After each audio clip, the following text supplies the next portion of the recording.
జాతీయ స్థాయి సోమేపల్లి సాహిత్య పురస్కారాల ప్రధానోత్సవం జరుగుతోంది. ఈ సభకి ప్రముఖ కవి, ఆంధ్రప్రదేశ్ రచయితల సంఘం ఉపాధ్యక్షులు, అలాగే ప్రకాశం జిల్లా రచయితల సంఘం అధ్యక్షులైన శ్రీ పొన్నూరు వెంకట శ్రీనివాసులు గారిని వేదిక మీద రావాల్సిందిగా సాధారణంగా ఆహ్వానిస్తున్నాం.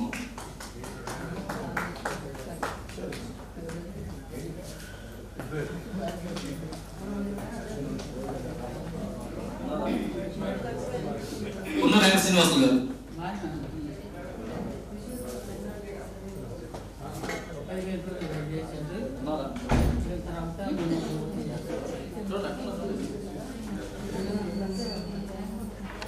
ముఖ్య అతిథిగా ప్రముఖ కథా రచయిత శ్రీ కాటగడ దయానంద్ గారిని కూడా విజయవసంతిగా వేదిక మీదకి ఆహ్వానిస్తున్నారు.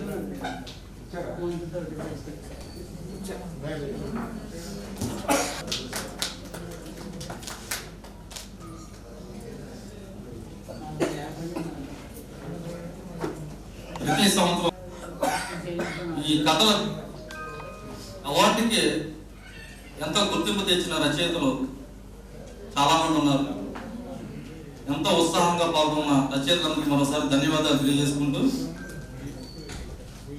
ఈ కథల పోటీలో ప్రథమ స్థాయి పురస్కారం, సోమేపల్లి ప్రథమ స్థాయి పురస్కారం విజేత వెంకు సనాతని బాపట్ల ఇది ఇచ్చేసారు. మరి వేదిక మీద రావాల్సిందిగా సాధారణంగా ఆహ్వానిస్తున్నాం. వీరు రాసిన డొక్కు బండి అనే కథకి ఈ ప్రథమ స్థాయి పురస్కారం వచ్చింది. రెండవ స్థాయి పురస్కారం పివిఆర్ శివకుమార్ గారు ముంబై వీరికి వచ్చింది. కానీ వీరు ఆస్ట్రేలియాలో ఉండడం వల్ల రాలేకపోయారు ఈ సభకి. అలాగే తృతీయ స్థాయి పురస్కారం కూడా బి కళాగోపాల్ గారికి వచ్చింది, నిజామాబాద్. వీరికి కాలు బాగోకపోవడం వల్ల లాస్ట్ నిమిషంలో ప్రయాణాన్ని రద్దు చేసుకోవడం జరిగింది. వీరికి పోస్టులో పంపించడం జరుగుతుంది ఈ రెండో అవార్డులో. ఇక ప్రోత్సాహ బహుమతులు 2 బహుమతులు ఉన్నాయి. ఇందులో సోమేపల్లి ప్రోత్సాహ పురస్కారం బోడుప్పల్ నుంచి చేసిన మయూకా గారు వేదిక మీద రావాల్సిన సాధారణంగా ఆహ్వానిస్తున్నాం. వీరు రాసిన ఆసరా అనే కథకి ఈ పురస్కారం లభించింది.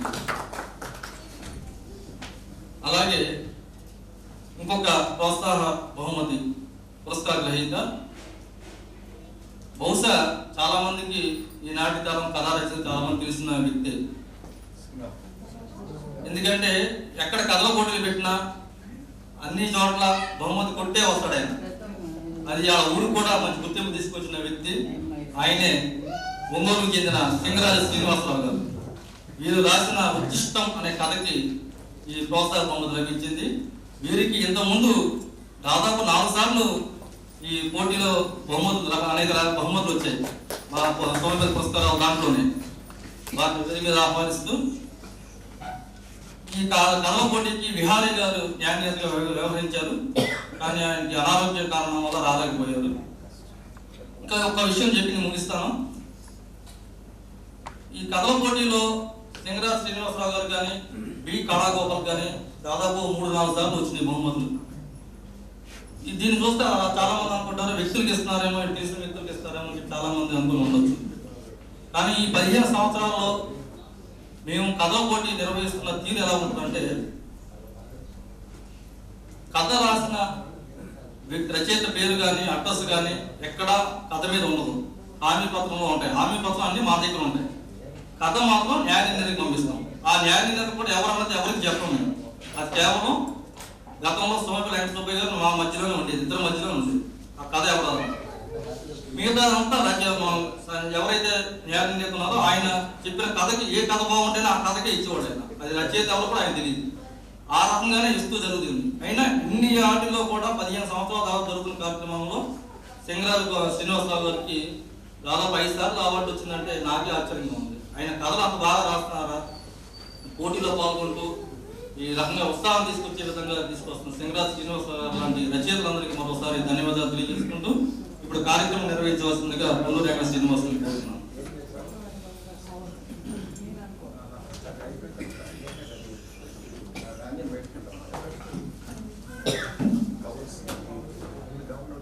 సార్ నమస్కారం. సోమిపల్లి వెంకట సుబ్బయ్య గారి పేరు మీద ఈరోజు హరిత సంతకం అని వారి పేరు మీద ఒక స్మారక సంచికని తీసుకురావడం అనేది చాలా గొప్ప విషయం. ఎందుకంటే ఒక కవి మరణించిన ఆయన తాలూకు అక్షరాలను నిక్షిప్తం చేసి ఆ కవి ఇంకా బ్రతికే ఉన్నాడు, కలకాలం బ్రతికే ఉంటాడన్న చెప్పడానికి నిదర్శనమే ఈ స్మారక సంచిక. కాబట్టి అటువంటి అద్భుతమైనటువంటి సాహిత్యాన్ని మనం సృష్టించగలిగినప్పుడే మనం కూడా చిరస్థాయిగా నిలబడగలం. నాకు ఎందుకు ఈ మాటలు ఏం మాట్లాడాలో కూడా నాకు అనుకొని రాలేదు, కానీ మాట్లాడాలి అనిపించేటటువంటి నాని ఇందాక మా నాన్న రాస్తే చదివాను. చాలా అద్భుతమైనటువంటి నాని. మన కవులందరూ కూడా ఈనాటి కవిత్వం రాసేటటువంటి కవులందరూ కూడా తెలుసుకోవాల్సినటువంటి నాని. అందరూ కూడా ప్రముఖ కవులు అని రాసుకుంటున్నటువంటి తరుణంలో ప్రముఖ కవి ఎలా అవుతాడని చెప్పి ఒక అద్భుతమైనటువంటి నాని చూశాను. ఒక ఆయన ఈ మధ్యలో రకరకాలైనటువంటి అవార్డులు అవన్నీ ఇస్తున్నారు. ఒక ఆయన వచ్చి వేరే ఆయన అడిగాడు, నాకు ఈ అవార్డు ఇవ్వండి అన్నాడు. నీకు ఎలా ఇస్తావా అన్నాడు. అతను కూడా మంచివాడు. ఇంకొక సందర్భంలో ఒక పాంప్లెట్లో ఆయన అడిగినటువంటి పేరుతోటి ఈయన పురస్కారం ఆయన పేరు పక్కన ఉంది. సార్ ఎవరిచ్చారు సార్ మీకు ఈ అవార్డు అని అడిగాడు. ఒకటి ఇచ్చేసింది నేనే పెట్టుకున్నాను, ఒకటి ఇవ్వాలా నేనే పెట్టుకున్నాను. కాబట్టి అటువంటి తరుణంలో ఒక అద్భుతమైనటువంటి నాని అతనిప్పుడు ప్రముఖ కవి అయ్యాడు.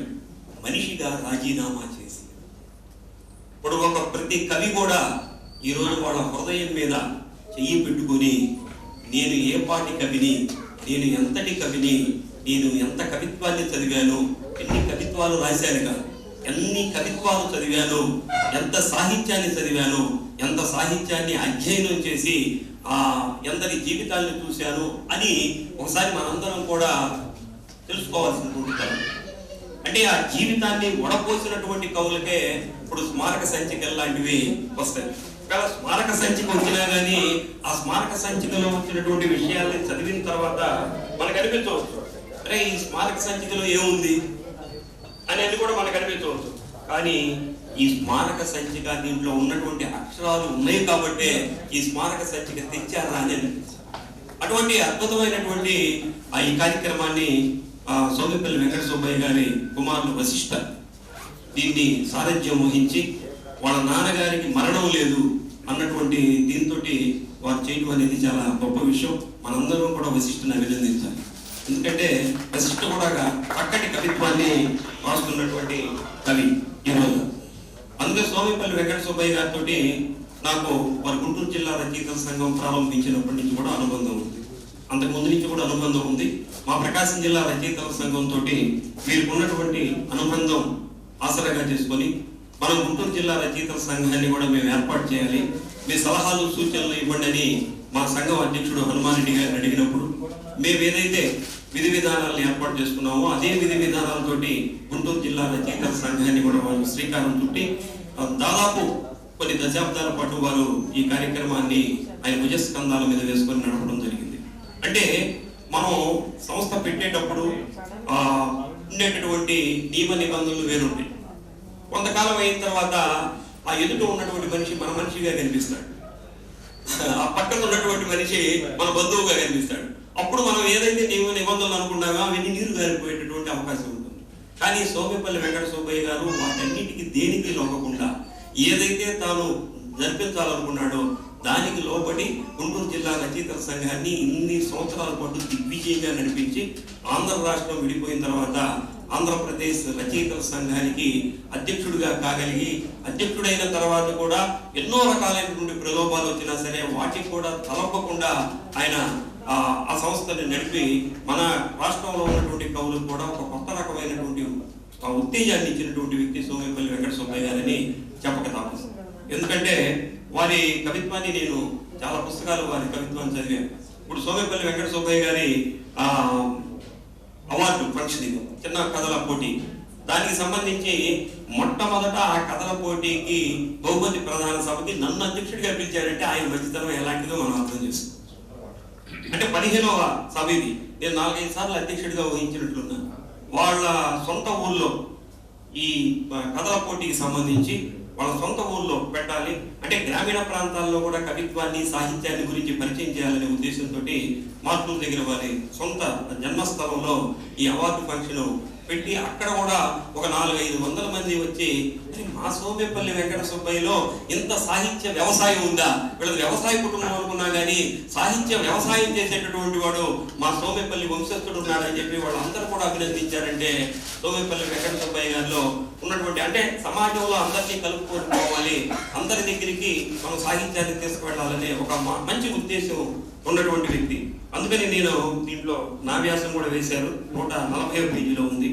సోమేపల్లి వెంకట సుబ్బయ్య గారు మట్టి వాసన తెలిసిన మనిషి, మట్టి పరిమళాలు ఆస్వాదించినటువంటి మనిషి, ప్రకృతిని ప్రేమించిన మనిషి, రైతు కష్టాలను దగ్గర నుంచి చూసి భూమి గోడును రైతుల ఆక్రందనను ఎరిగిన మనిషి, బ్రతుకు పీడుగా మారుతుంటే రైతుకు బాసటగా నిలిచిన మనిషి, మట్టి పొరల్లో నుంచి సాహితీ పరిమళాలు వెదజల్లేందుకు కవిగా ఆవిర్భవించిన మనిషి సోమేపల్లి వెంకట సుబ్బయ్య గారని ప్రారంభంలోనే రాశారు. అది సోమేపల్లి వెంకట సుబ్బయ్య గారి యొక్క క్యారెక్టర్. ఆయన దీన్ని కనుక మనం తీసుకుంటే ఆయన రెవెన్యూ డిపార్ట్మెంట్ అంటే అదొక పెద్ద ఇది. ఆ రెవెన్యూ డిపార్ట్మెంట్ లో పనిచేసేటటువంటి వ్యక్తి అక్షరాల గురించి ఎత్తుక్కోవడం అంటే అదేదో ఆ సామెతలాగా ఉంటుంది. కానీ అటువంటి దాన్ని కూడా ఆయన ఛాలెంజ్ గా తీసుకొని ఎక్కడ ఏ సందర్భం దొరికినా సరే దాన్ని కవిత్వం చేయాలని ఆయన అనుకునేటటువంటి ఒక గొప్ప వ్యక్తి. అందుకనే ఆయన ఈ వృద్ధాప్య పింఛన్ల మీద ఒక అద్భుతమైనటువంటి కవిత్వాన్ని, మనం కూడా చూస్తుంటాం వృద్ధాప్యం, అందరూ నిలబడి ఉంటారు, క్యూలో నిలబడి ఉంటారు, ఆ డబ్బుల కోసం వెయిట్ చేస్తుంటారు. కానీ ఆయన దాన్ని నిశితంగా పరిశీలించి, నేను ఒక అధికారిని కాదు, ఆ అధికారిగా ఉన్నా కానీ నేను చేయలేనటువంటి పనులు కూడా కొన్ని ఉంటాయి, అది ఎలా దీన్ని పరిష్కరించవచ్చు అన్నటువంటి దీంతో ఆయన ఒక అద్భుతమైనటువంటి కవిత్వాన్ని రాశాడు. గుప్పిట్లో ఎమిడిపోయేంత చిన్న మొత్తం కోసం హింసాత్మకమైనటువంటి ఎదురుచూపు, చచ్చిపోతే వచ్చే ఖాళీ కోసం నిలువు కాళ్ళతో నిత్యం పడిగాము, ఈ పింఛన్ వృద్ధాప్యానికి కానే కాదు నిరాశకు నిలువెత్తు నిరాదరణకు అన్నాడు. ఇది కవిత్వం. ఈ వృద్ధాప్య పింఛన్ ఎందుకు ఇస్తున్నారంటే 2 రకాలైనటువంటి కారణాలు. ఒకటి నిరాశ, ఒకటి నిరాదరణ. ఎవరు ఈ నిరాదరణకు గురి అవుతుంది, ఈ నిరాదరణకు గురి చేస్తున్నటువంటిది ఎవరు అనేది ఆయన ప్రశ్నించారు. వాళ్ళందరూ ఇక్కడికి ఎందుకు వచ్చారు, వాళ్ళ పిల్లలు చక్కగా చూసుకుంటే వీళ్ళందరూ ఇక్కడ దాకా రావాల్సినటువంటి అవసరం ఏమిటి, ఎందుకు నిరాదరణకు గురయ్యారు అన్నటువంటిది ప్రశ్న ఆయన సమాజాన్ని మీదే సాధించినటువంటి విషయం. అంటే కవి మనం అన్ని రకాలైనటువంటి దృశ్యాలు చూస్తాం, చూసిన దాన్ని అంతా కవిత్వం చేయాలంటే అందరూ కవిత్వం చేయలేరు. కానీ సోమేపల్లి వెంకట సుబ్బయ్య గారు మాత్రమే కవిత్వాన్ని చేయగలరు. ఆయన తెలుగు సాహిత్యంలో ఒక చెరిగిపోయినటువంటి ఒక అద్భుతమైనటువంటి నాణ్యం రాశాడు. అంటే ఒక జీవితాన్ని ఎలా కవిత్వం చేయొచ్చు, ఒక జీవితాన్ని 4 మాటల్లో ఎలా చెప్పొచ్చు అనేది సోమేపల్లి వెంకట సుబ్బయ్య గారి దగ్గర తెలుసుకోవచ్చు. మనం చెప్పులు కుట్టే వాళ్ళ దగ్గర చాలా మంది దగ్గరికి వెళ్తాం, మనం షూ తీసుకువెళ్ళి వాడి దగ్గర స్టాండ్ పెడితే దాని మీద ఒక కాలు పెడతాం, షూ ఉప్పి కూడా వాడికి ఇవ్వం, మనం కాలు పెడతాం, వాడు పాలిష్ చేయము. కానీ దాన్ని కూడా తీరంగా చూసేటటువంటి ఒక గొప్ప వ్యక్తిత్వం ఉన్నటువంటి మనిషి. మంచి వ్యక్తి అయితేనే మంచి కవిత్వం రాయగలడు, మంచి వ్యక్తి కాకపోతే నాకు ఆయన చెప్పిన నానిలాగా మంచి వ్యక్తి అయితేనే మంచి కవిత్వం రాయగలడు. వాళ్ళ జీవితం మీద, చెప్పులు కుట్టే వాళ్ళ జీవితం మీద ఒక అద్భుతమైనటువంటి నాని రాశాడు. చెప్పులు కుట్టేవాడి కంటే చెప్పులేనయం, చెప్పులు కుట్టేవాడి కంటే చెప్పులేనయం, అప్పుడప్పుడు ముస్తాబవుతుంటాయి. చూడండి, వీటికన్నా ముస్తాబు ఉంది, అప్పుడప్పుడు పాలిష్ చేయిస్తున్నాం, తెగిపోతే మళ్ళీ కుట్లు వేయిస్తున్నాం. కానీ ఆ జీవితానికి కుట్లు వేసేది ఎవడు, ఆ జీవితానికి పాలిష్ పెట్టేది ఎవడు అన్నటువంటి విషయాన్ని 4 లైన్లు 4 పంక్తుల్లో ఒక జీవితాన్ని ఆవిష్కరించగలిగినటువంటి కవికి మరణం ఉందని మనం అనుకోవచ్చా? అనుకోవడానికి వేరే లేదు. ఎందుకంటే అది గోపి గారు కూడా కవికి మరణం లేదని ఒక అద్భుతమైనటువంటి నాని రాశాడు. ఆ నాని నాకు సోమేపల్లి వెంకట సుబ్బయ్య గారి జీవితాన్ని చూసినప్పుడల్లా గురుగారు గోపి గారు చెప్పినటువంటి నాని నాకు గుర్తొస్తుంది. దహన సంస్కారంలో కుడిచే ఈ కాలలేదు, దహన సంస్కారంలో కుడిచే ఈ కాలలేదు, కారణం అది కలం పట్టిన చెయ్యి, అది కలం పట్టిన చెయ్యి కాబట్టి ఆ రోజుకి అది కాలిపోయింది, అది బూడిదైపోయి ఉండొచ్చు. కానీ ఆ కలం పట్టిన చెయ్యి అక్షరాలు మాత్రం నిరంతరం మొలకెత్తుతూనే ఉన్నాయి. ఆ అక్షరాలే ఈరోజు మనకి స్మారక సంచిక రూపంలోకి ఈరోజు బయటకు వచ్చింది. ఇది సోమేపల్లి వెంకట సుబ్బయ్య గారి యొక్క జీవితం. ఇంకా చెప్పుకుంటే చాలా ఉంది. ఉదయం నుంచి చాలా మంది చాలా రకాలైనటువంటి విషయాలు చెప్పే ఉంటారు. ఈరోజు ఒక మంచి కార్యక్రమం, సోమేపల్లి వెంకట సుబ్బయ్య గారి సాహిత్య పురస్కారాలు కథల పోటీ కంటేనే రాష్ట్ర స్థాయిలో ఒక ప్రత్యేకమైనటువంటి గుర్తింపు ఉంది. ఎందుకంటే ఎటువంటి తరతమ భేదాలు లేకుండా, నాని అన్నటువంటి భేదాలు లేకుండా ఏ కథ అయితే బాగుంటుందో ఆ కథకే ఎంపిక చేసి ఇవ్వడం అనేది ఒక ఆనవాయింది. మా సింగరాజు శ్రీనివాసరావు గారు మా ప్రకాశం జిల్లా రచయితల సంఘమే ఒంగోలు. ఆయన ఎప్పుడు చూసినా ఏదో ఒక కవితల పోటీలో కానీ కథల పోటీలు కానీ నిత్యం బహుమతి సాధించేటటువంటి వ్యక్తి మా సింగరాజు శ్రీనివాసరావు గారు. అట్లా ఈ సోమేపల్లి వెంకట సుబ్బయ్య గారి యొక్క కథల పోటీల్లో 15 సంవత్సరాల నుంచి 5వసారి ఆయన ఆ బహుమతిని పొందారంటే ఆయన చేస్తున్నటువంటి కృషి, ఆయన చేస్తున్నటువంటి సాహిత్య పరిశోధన ఎలా ఉందో మనం అర్థం చేసుకోవచ్చు. అలానే ఈరోజు మొదట బహుమతి సాధించినటువంటి మిత్రుడు బాపట్ల నుంచి వచ్చాడు వెంకు సనాతని. వెంకు సనాతని అద్భుతమైనటువంటి కథ ఇది. మీకు ఆ పుస్తకాలు కూడా ఇస్తారు మన ప్రకాష్ గారు. దాని గురించి మన దయానంద్ గారు చెప్తారు మీకు. అట్లా ఒక చిన్న కథల్లో కూడా ఒక జీవితాన్ని ఆవిష్కరింపజేసి ఇప్పుడు 5 రకాలైనటువంటి కథలు వీరు ఎంపిక చేస్తే 5 రకాలైనటువంటి కథలు 5 రకాలైనటువంటి జీవితాలని మన ముందు ప్రతిబింబించేటటువంటి ఇది అదే కదా డొక్కుబండి అని చెప్పి ఒక మంచి కథ. ఇప్పుడు మనందరం లగ్జరీ బస్సుల్లోనే ఎక్కాలనుకుంటుంటాం, భారత్ ఎక్స్ప్రెస్ లోనే ఎక్కాలనుకుంటున్నాం. కానీ ఒక డొక్కుబండి, ఆ డొక్కుబండి ఎలా ఉంటుంది, ఆ డొక్కుబండికి ఒక జీవితానికి అన్వయం ఎలా ఉంది, ఆ డొక్కుబండిని వదులుకోలేనటువంటి స్థితి, ఆ మానసిక స్థితి ఎలా ఉంటుంది అన్నటువంటి దీన్ని ఆ కథలో ఒక చిన్న కథలో చర్చించి ఆయన దాన్ని రాశాడు. అంటే ఆయన అంత ఇదిగా అవుతుందా అని రాశాడా అంటే కాకపోవచ్చు, కానీ ఆయన మొదలు పెట్టిన తర్వాత ఆ కథలో అంత సామర్థ్యం ఉంది కాబట్టి ఆ కథ ఆ విధంగా రూపుదిద్దుతుంది దానికి. కాబట్టి ఈరోజు మనకి మొదటి బహుమతి రావడం జరిగింది. అలాగే 2వ బహుమతి, 3వ బహుమతి. ఈ ప్రత్యేక బహుమతులు కూడా తక్కువైనవి కాదు. ప్రత్యేక బహుమతుల్లో కూడా ఒక అద్భుతమైనటువంటి విషయాన్ని దాంట్లో చూపించారు. కాబట్టి ఇది ఫస్ట్ 1, 2, 3, 4 అనేటువంటిది కవిత్వానికి అసలు కొలమానమే లేదు, కథలకు కూడా కొలమానమే లేదు. ఏదో మనం ఏర్పాటు చేశాం కాబట్టి దాన్ని మనం 1, 2, 3గా ఇవ్వాలన్న ఉద్దేశంతో ఇవ్వటమే కానీ అన్ని వచ్చినటువంటి ఎంపిక చేసినటువంటి కథలన్నీ కూడా విహారీ గారు చాలా అద్భుతంగా ఎంపిక చేశారు. వారు లేకపోయినా కానీ వారికి మనందరూ కూడా అభినందనలు తెలియజేయాలి. ఇట్లా ఈరోజు సోమేపల్లి వెంకట సుబ్బయ్య గారి పేరు మీద చక్కటి కార్యక్రమాన్ని ఉదయం నుంచి సాయంత్రం వరకు కూడా జరగడం అనేది ఇది ఒక మహాసభల కింద లెక్కే. కానీ మనం పెద్ద పెద్ద మహాసభలని అవి పెడుతుంటారు. మహాసభల్లో ఏమీ జరగవు. వేదిక మీద ఒక అరగంటలో 20 మంది పేర్లు వేస్తారు. అసలు 20 మంది ఎట్లా మాట్లాడతారు? మనందరం ఎందుకు వెళ్తున్నాం? 500 రూపాయలు దానికి పారితోషికం చెల్లించి ఒక్కొక్క సభలో ఒక 20 మందిని వేస్తే ఒక అరగంట సభలో 20 మంది ఎలా మాట్లాడతారండి అని మనకు తెలియదా? అదే నాని చెప్పినటువంటి కవిత. అదే. అక్కడికి వెళ్తాం, ఖాళీగా ఉంటుంది వేదిక. ఖాళీగా ఉన్న వేదిక ముందు ఇక్కడ నిలబడి ఇటు నుంచి ఒక సెల్ ఫోన్తో ఫోటో దిగుతాం. ఫోటో దిగి వెంటనే ఫేస్బుక్ లో పెడతాం. ఇది ఈ రోజు జరుగుతున్నటువంటి కవిత్వం. అందుకే నాకు నాన్నగారు రాసినటువంటి కవిత బాగా ఆకర్షించిందని ఎందుకు చెప్పారంటే అందుకు. ఇది చాలా ఆవేదన చెందాల్సినటువంటి విషయం. మా దయానంద గారు అడిగారు, శ్రీనివాస్ గారు ఈ మంచి కాలంలో మీరు సాహిత్య సభల్లో ఎక్కడా కనపడలేదు ఏమిటంటే, కనిపించాల్సినటువంటి అవసరం లేదండి, కనిపించేవాడు కనిపిస్తున్నారని చెప్పి. కనిపించాల్సి వచ్చినప్పుడు కనిపిద్దాం, కనిపించని చోటల్లా మనం కనిపించాల్సినటువంటి అవసరం లేదు. ఇటువంటి పరిస్థితుల్లో అలా మారిపోయింది సమాజం, అలా మారిపోయింది కవిత్వం. గతంలో మేము కూడా చాలా సుదూర ప్రాంతాలు కూడా తిరిగాం. పెద్ద పెద్ద కవులు మా రావి రంగారావు గారు, ఇటువంటి మన పాపినేని శివశంకర్ గారు, వీళ్ళందరూ పెనుగొండ లక్ష్మీనారాయణ గారు, వీళ్ళందరూ చెప్పేటటువంటి మాటలు వినడానికి మేము వచ్చేవాడు, కవిత్వం చదవడానికి కాదు. వాళ్ళు ఏం మాట మాట్లాడతారు, శివారెడ్డి గారు మాట్లాడుతుంటే ఎక్కడో మాట్లాడుతుంటే వెళ్ళి వినేవాడు. ఎందుకని ఆయన ఏం మాట్లాడతారు, మనం ఏం నేర్చుకోవాలి, ఎలా దిశానిర్దేశం చేస్తాడు, కవిత్వాన్ని ఎలా మలుచుకోవాలి, వాళ్ళ పుస్తకాలన్నీ తీసుకొచ్చి చదవడం, ఇవన్నీ కూడా చేస్తే మనం ఇప్పుడు కనిపించాల్సినటువంటి అవసరం లేదు, కనిపించే వాళ్ళు ఇప్పుడు కనిపిస్తున్నారు.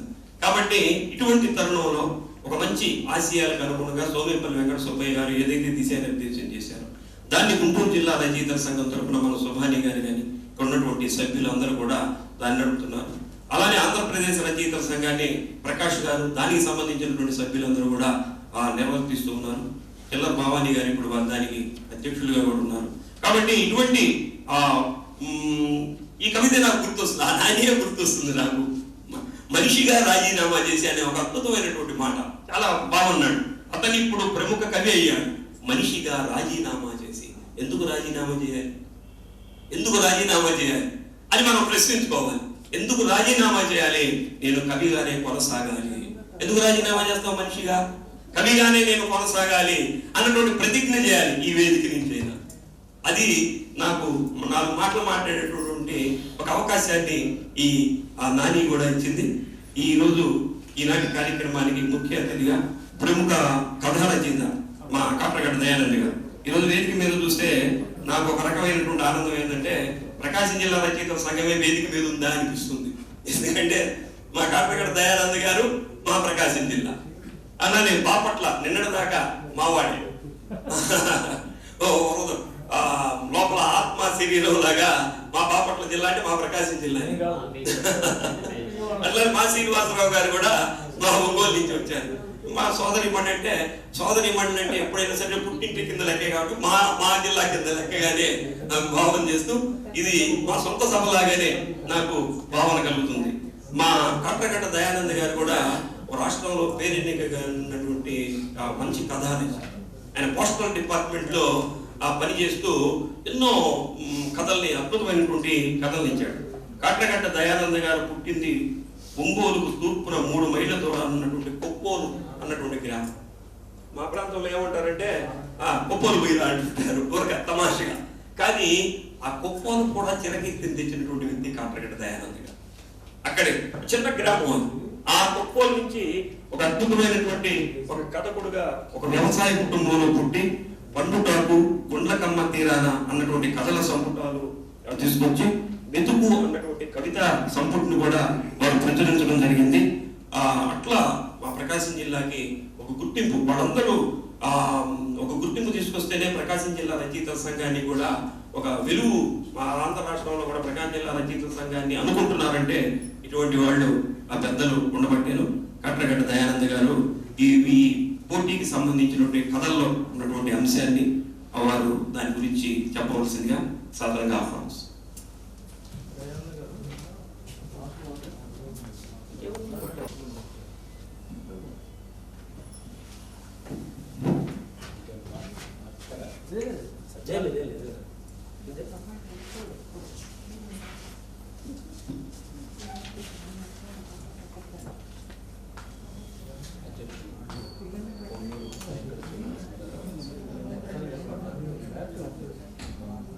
ఈ మైక్ తీసుకోండి, అది కూడా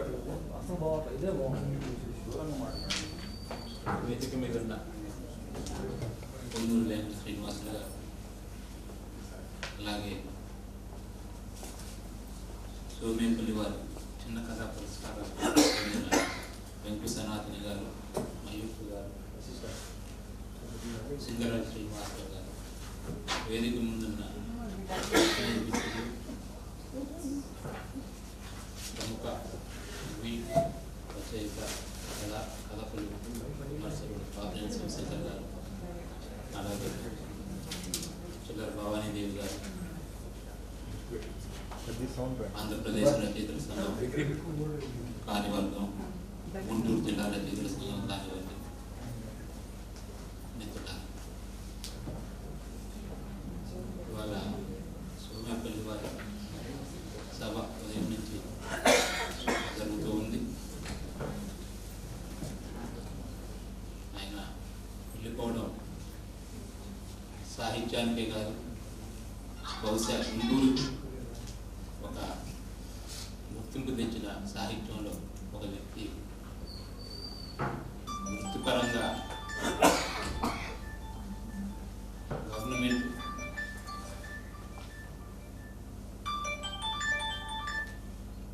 సంస్థలో చేస్తూ ప్రవృత్తి సాహిత్యంగా స్వీకరించి కవిత్వం రాస్తూ, కవిత్వం రాయడమే కాకుండా కవులకు, రచయితలకు ఎంతో ప్రోత్సాహం ఇస్తూ బహుశా గుంటూరు జిల్లా రచయితల సంఘం ఆధ్వర్యంలో ప్రతి సంవత్సరం ఒక పుస్తకానికి అవార్డు ఇవ్వడం నాకు తెలుసు.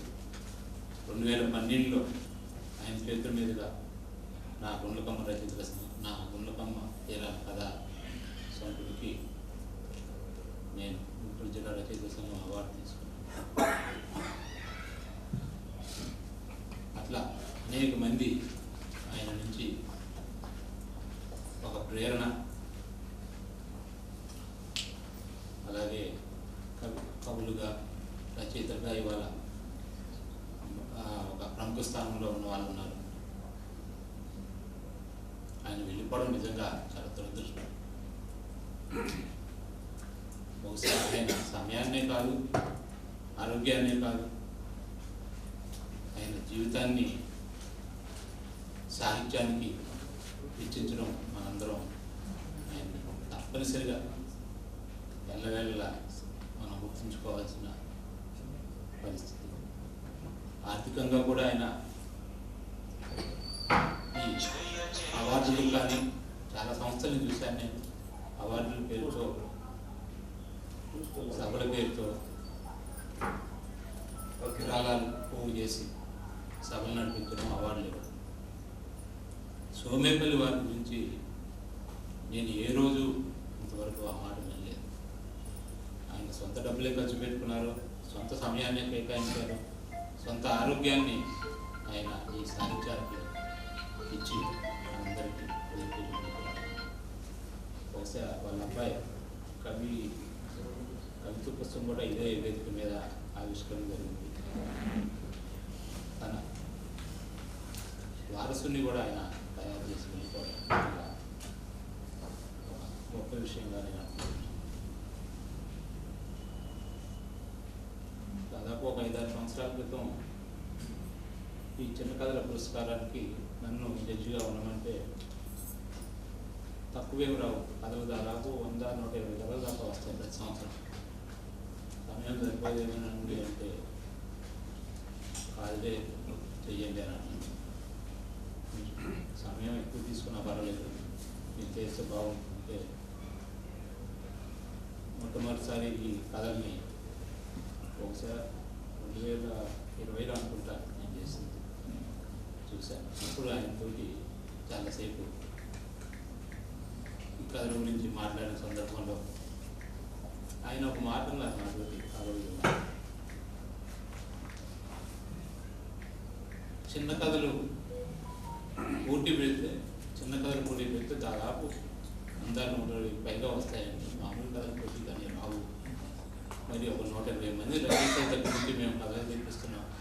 కొత్తగా రాసే వాళ్ళు కూడా చిన్న కథ కాబట్టి రాసే సమయం విసులుబాటు ఉంటుందని, అంటే చిన్న కథలు ఎందుకు పెడుతున్నారు, మీరు కథల పోటీ పెట్టచ్చు కదా అని అంటే ఆయన చెప్పిన సమాధానం, ఎక్కువ మంది పార్టిసిపేట్ చేస్తారు, ఎక్కువ మంది కథకులుగా ప్రవేశానికి వాళ్ళకి ఉత్సాహం ఉంటుంది అని చెప్పారు.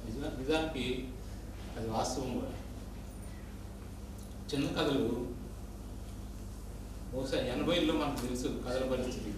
మేము అప్పుడే కథలలో మెల్లిగా వచ్చిన వాళ్ళం. 1980 ఆ ప్రాంతాల్లో కథలకు అంత ప్రోత్సాహం ఉండేది కాదు. ఆ రోజుల్లో ఎక్కడ చూసినా సీరియల్, నవలలు, వారపత్రికల మీద అవే. పబ్లిషర్లు కూడా ఆ వారపత్రికల్లో వచ్చిన సీరియళ్ళకి, డైరెక్ట్గా వచ్చిన నవలలకే ఎక్కువ ప్రాధాన్యత ఇచ్చేవాళ్ళు. బహుశా ఆ సమయంలోనే గుంటూరు నుంచి 85 ఆ ప్రాంతాలు 86లోనే గుంటూరు జిల్లా అరసం అభ్యుదయ సంఘం ఒక కథ, మొట్టమొదటి కథాశ్రవంతి పేరుతోటి 6 కథలతో ఒక పుస్తకం వేసింది. చిరస్మరణీయమైన తెలుగు కథ. అందులో కర్ణకుమార, మాగోకులే, పాతతరం రచయిత. బహుశా అదొక ప్రేరణ ఆ రోజుల్లో 85-86. అదే సమయంలో మరి కథలకు అంత ప్రోత్సాహం లేని సమయంలో ఆంధ్రభూమి దినపత్రికలో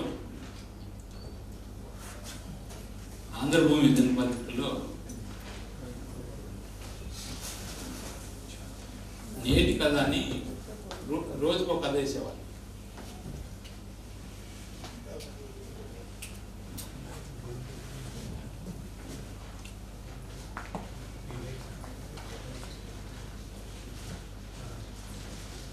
నేటి కథ పేరుతోటి రోజుకో కథ 365 రోజులు 365 కథలు వేశారు.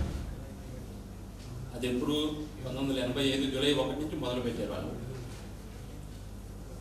అందులో నేను దాదాపు రాసే తొలి రోజుల్లో ఒక 6-7 కథలు రాశాను. నేటి కథ శీర్షిక చిన్న కథ, ఒక పేజీ కూడా ఉండదు ఆ కథ. దినపత్రిక సైజులో ఒక పక్కన నేటి కథ అని వేసేవాళ్ళు, ఒక బొమ్మ గీసి వేసేవాళ్ళు. అంటే ఇప్పుడు చిన్న కథ ప్రస్తావన వచ్చింది కాబట్టి నేను తెలుసుకుంటే చెప్పాల్సి వచ్చింది. ఆ తర్వాత ఒక సంవత్సరానికి కాళీపట్నం రామారావు గారు ఆ నేటి కథలు 365 కథల నుంచి ఒక 30 కథలు సెలెక్ట్ చేసి ఒక సంకలనంగా తీసుకొచ్చారు. దాని పేరు కూడా నేటి కథ. అంటే నేటి కథ, చిన్న కథ ఎలా ఉండాలి అనే దానికి అదొక పెద్ద ఉదాహరణ ఆ పుస్తకం. అందులో మనకి ఎంతమందో లబ్ధ ప్రతిష్ఠులైన వాళ్ళు కూడా ఉన్నారు. వివినమూర్తి గారు రాశారు, అట్లాగే అప్పలనాయుడు రాశాడు. అప్పలనాయుడు చాలా కథలు రాశాడు. వరీనా పేరుతో రాశాడు, పావిల్ పేరుతో రాశాడు, తన పేరుతో రాశాడు, కోటి కూర్మారావు గారు రాశారు.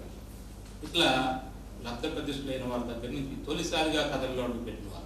అంటే ఇదంతా ఎందుకు చెప్తున్నానంటే సోమేపల్లి వారు పెట్టిన చిన్న కథలు దాదాపు 15 సంవత్సరాల నుంచి, 2010 నుంచి మొదలు పెట్టారు. 2010 నుంచి 15 సంవత్సరాల పాటు దీన్ని కొనసాగిస్తున్నారు. ఇది ఒక తపస్సులాగా. ఎందుకు? లబ్ధ ప్రతిష్ఠులైన వాళ్ళు ఇందాక చెప్పారు, ముగ్గురు ఒక రచయితలకి ఒకళ్ళు ఇద్దరికో కంటిన్యూగా వస్తున్నాయి అంటే వాళ్ళు కూడా రాస్తున్నారు. అట్లాగే వాళ్ళతో పాటు కొత్తగా కథలు రాసేవాళ్ళు, 2-3 కథలు రాసిన వాళ్ళు కూడా వాళ్ళు ఇచ్చారు. నాకు తెలుసు 2-3 కథలు రాసిన వాళ్ళకు కూడా ఈ మంచి కథలకు వీళ్ళు ఇందాక చెప్పారు. రచనలు ముఖ్యము, రచయిత ముఖ్యం కాదు. రచనలు ముఖ్యం. ఇక్కడ మంచి రచన ఏదైతే ఉందో దాన్ని పట్టుకొని అట్లా ఈ బహుమతి ఇవ్వడం. నిజానికి ఈ చిన్న కథ ఇవాళ అవసరం కూడా. ఇవాళ ఈ యంత్ర నాగరికతలో, ఈ పరుగుల్లో మనం పెద్ద కథలు చదివే తీరుకుండదు. ప్రయాణం చేస్తుంటాం, ఒక 5-6 నిమిషాల్లో కథ అయిపోయేటట్టుగా ఉండాలి. మరి కథకున్నటువంటి అన్ని హంగులు ఉండాలి. చిన్న కథలోనే సూటిగా చెప్పాలి, క్లుప్తంగా ఉండాలి, జీవితం ఉండాలి, సమాజం ఉండాలి. ఇవన్నీ కూడా ఉంటూ ఒక 1/2 పేజీలో కథ మొత్తం చెప్పగలిగి ఉంటారు. నిజానికి ఈ కథలు చదివిన తర్వాత నాకు ఇందులో ఈ నేటి కథలో ఉన్న ఒక చిన్న కథ, అది 2 నిమిషాలు చదివి వినిపిస్తాను. అంటే కథ ఎట్లా ఉండాలి, చిన్న కథలో క్లుప్తత ఎట్లా ఉండాలి అనేది. కథ పేరు కూల్ డబ్బులు. నెల్లిమర్ల ఏట్లోంచి రామతీర్థాల వైపు పరుగు తీస్తుంది అనుగోడు బస్సు. దూరంగా రామతీర్థాల కొండ ఒకే ఒక రాయితో నున్నగా చిత్రీకపెట్టినాడు. కాస్త దూరంలో చెయ్యూపుతూ ఓ మనిషి, అతని పక్కన చంకన పిల్లాన్ని ఎత్తుకొని ఓ ఆడమనిషి. బస్సు ఆగి, బావు ఇది అనుగోడు బండేనా? కండక్టర్ గొంతు డోర్ తెరిచిన కలిసిపోయింది. ముడుకులు దాటిన మాసిని పంచ, చిరిగిన మురిక్కము కొట్టిన బనీను దేశ ఆర్థిక వ్యవస్థకు కార్బన్ కాపీలా ఉన్నాడు. అనుగోలుకి ఎంత బావు? చెమటకంపు కొడుతున్న తువ్వాలతో ముఖం తుడుచుకుంటూ అడిగాడు. ₹1.5. మా ఆడమనిషికి ఎంత బావు? బస్సు గొల్లుమంది. ఆడమనిషికైనా మగ మహారాజుకైనా ఒకటే ఛార్జీ అండి. నాయుడు గారు మొత్తం ₹3 ఇప్పించండి. వెటకారంగా వంకర నవ్వుతో కండక్టర్ సమాధానం. జనం గొల్లుమన్నారు. ఆ నవ్వులకు అర్థం తెలిసింది అతడికి. మా పల్లెలో పొద్దెక్కిన కానుండి పొద్దుగూకేంత దాకా అందరము ఒళ్ళొంచి పనిచేసినా మాకు ఇచ్చినట్టు కూల్ డబ్బులు మా ఆడవాళ్ళకి ఈరబాబు, అందుకు అలా గడినా అన్నాడు నాయుడు. బస్సు పరిగెడుతూనే ఉంది. బయట ఎండ నిప్పులు చెరుగుతూనే ఉంది. ఇది కథ. చిన్న కథకి గొప్ప ఉదాహరణ. ఒక వివక్షని సమాజంలో ఉన్నటువంటి ఆడవాళ్ళు మగవాళ్ళకు ఉండే ఆ కూలి డబ్బుల్లో ఉన్నటువంటి వ్యత్యాసాన్ని చక్కగా ఒక అరటావు అందులో చెప్పాలి. అంటే ఆ క్లుప్తత ఎలా ఉంది, అందులో ఈ సమాజ స్వరూపం ఎలా ఉంది మొత్తాన్ని కూడా కళ్ళ రాసింది పట్నాలు ఈశ్వరరావు. ఈయన నా తర్వాత ఎప్పుడు కూడా కనపడలేదు, పెద్ద కథలు ఎప్పుడు నేను ఈయన చదవాలి. ఈయన నేటి కథలో దాదాపు 4-5 కథలు రాశాడు ఆ సంవత్సరం పాటు, అన్నీ కూడా చాలా మంచి కథలు. మరి ఆ రచయిత ఏమయ్యాడు కూడా నాకు తెలియదు. అంటే ఇప్పుడు రాస్తున్న రచయితలు కూడా చిన్న కథలు రాస్తున్న వాళ్ళు కూడా ఆయన బహుశా నేను చిన్న కథలను పెట్టుకుంది కూడా అందుకేనేమో అనుకుంటున్నాను. పెద్ద కథలు రాసే అంత సమయం లేని వాళ్ళు చాలా ఒక మెరుపు. నాకు నిజానికి చిన్న కథలు అంటే గుర్తుకొచ్చేది మొట్టమొదటి గోపిచంద్ మమకారం కథ, చాలా అద్భుతమైన కథ. మట్టి మీద మనిషి మీద మనిషికి ఆ రైతుకి మట్టి మీద ఆ మనుషుల మీద ఉండే మమకారాన్ని చాలా అద్భుతంగా చెప్తారు. అట్లా మనకి చిన్న కథలో ఒక ఎసెన్స్ ఉంటుంది. నేను అది మొట్టమొదటిసారి బహుశా చినుకులో ప్రచురించారు అనుకుంటాను. గోపిచంద్ మమకారం రాలేదా? నాకు మమకారం మరి వైరాగ్యం అది అట్లా గోపిచంద్ మమకారం కానీ చిన్న కథల్లో ఉన్నటువంటి గొప్ప తడి మనిషిలో ఒక తడిని రేపుతుంది. నాకు నేను అనుకుంటాను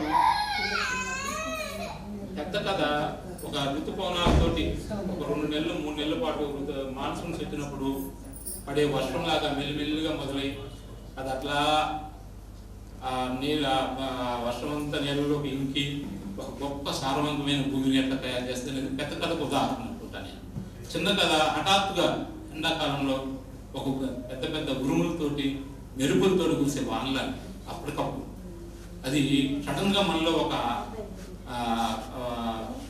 ఆశని లేకపోతే ఒక ధైర్యాన్ని అట్లా హఠాత్తుగా ఇచ్చేటువంటి చిన్న కథని దానికి ఉదాహరణగా చెప్పచ్చు. ఇట్లా చూసినప్పుడు ఈ కథలు 5 కథలకు వీళ్ళు అవార్డులు ఇచ్చారు. వాటిల్లో డొక్కుబండి కథ రచయిత కూడా ఇక్కడే ఉన్నారు, వెనుకూసనాథని. నాకు ఈ పుస్తకం నేను ఇప్పుడే చూశాను, అయినా 2-3 కథలు చదివాను. చాలా విభిన్నమైనటువంటి వస్తువులతోటి, ముఖ్యంగా భిన్నమైన మాండలికాలతో.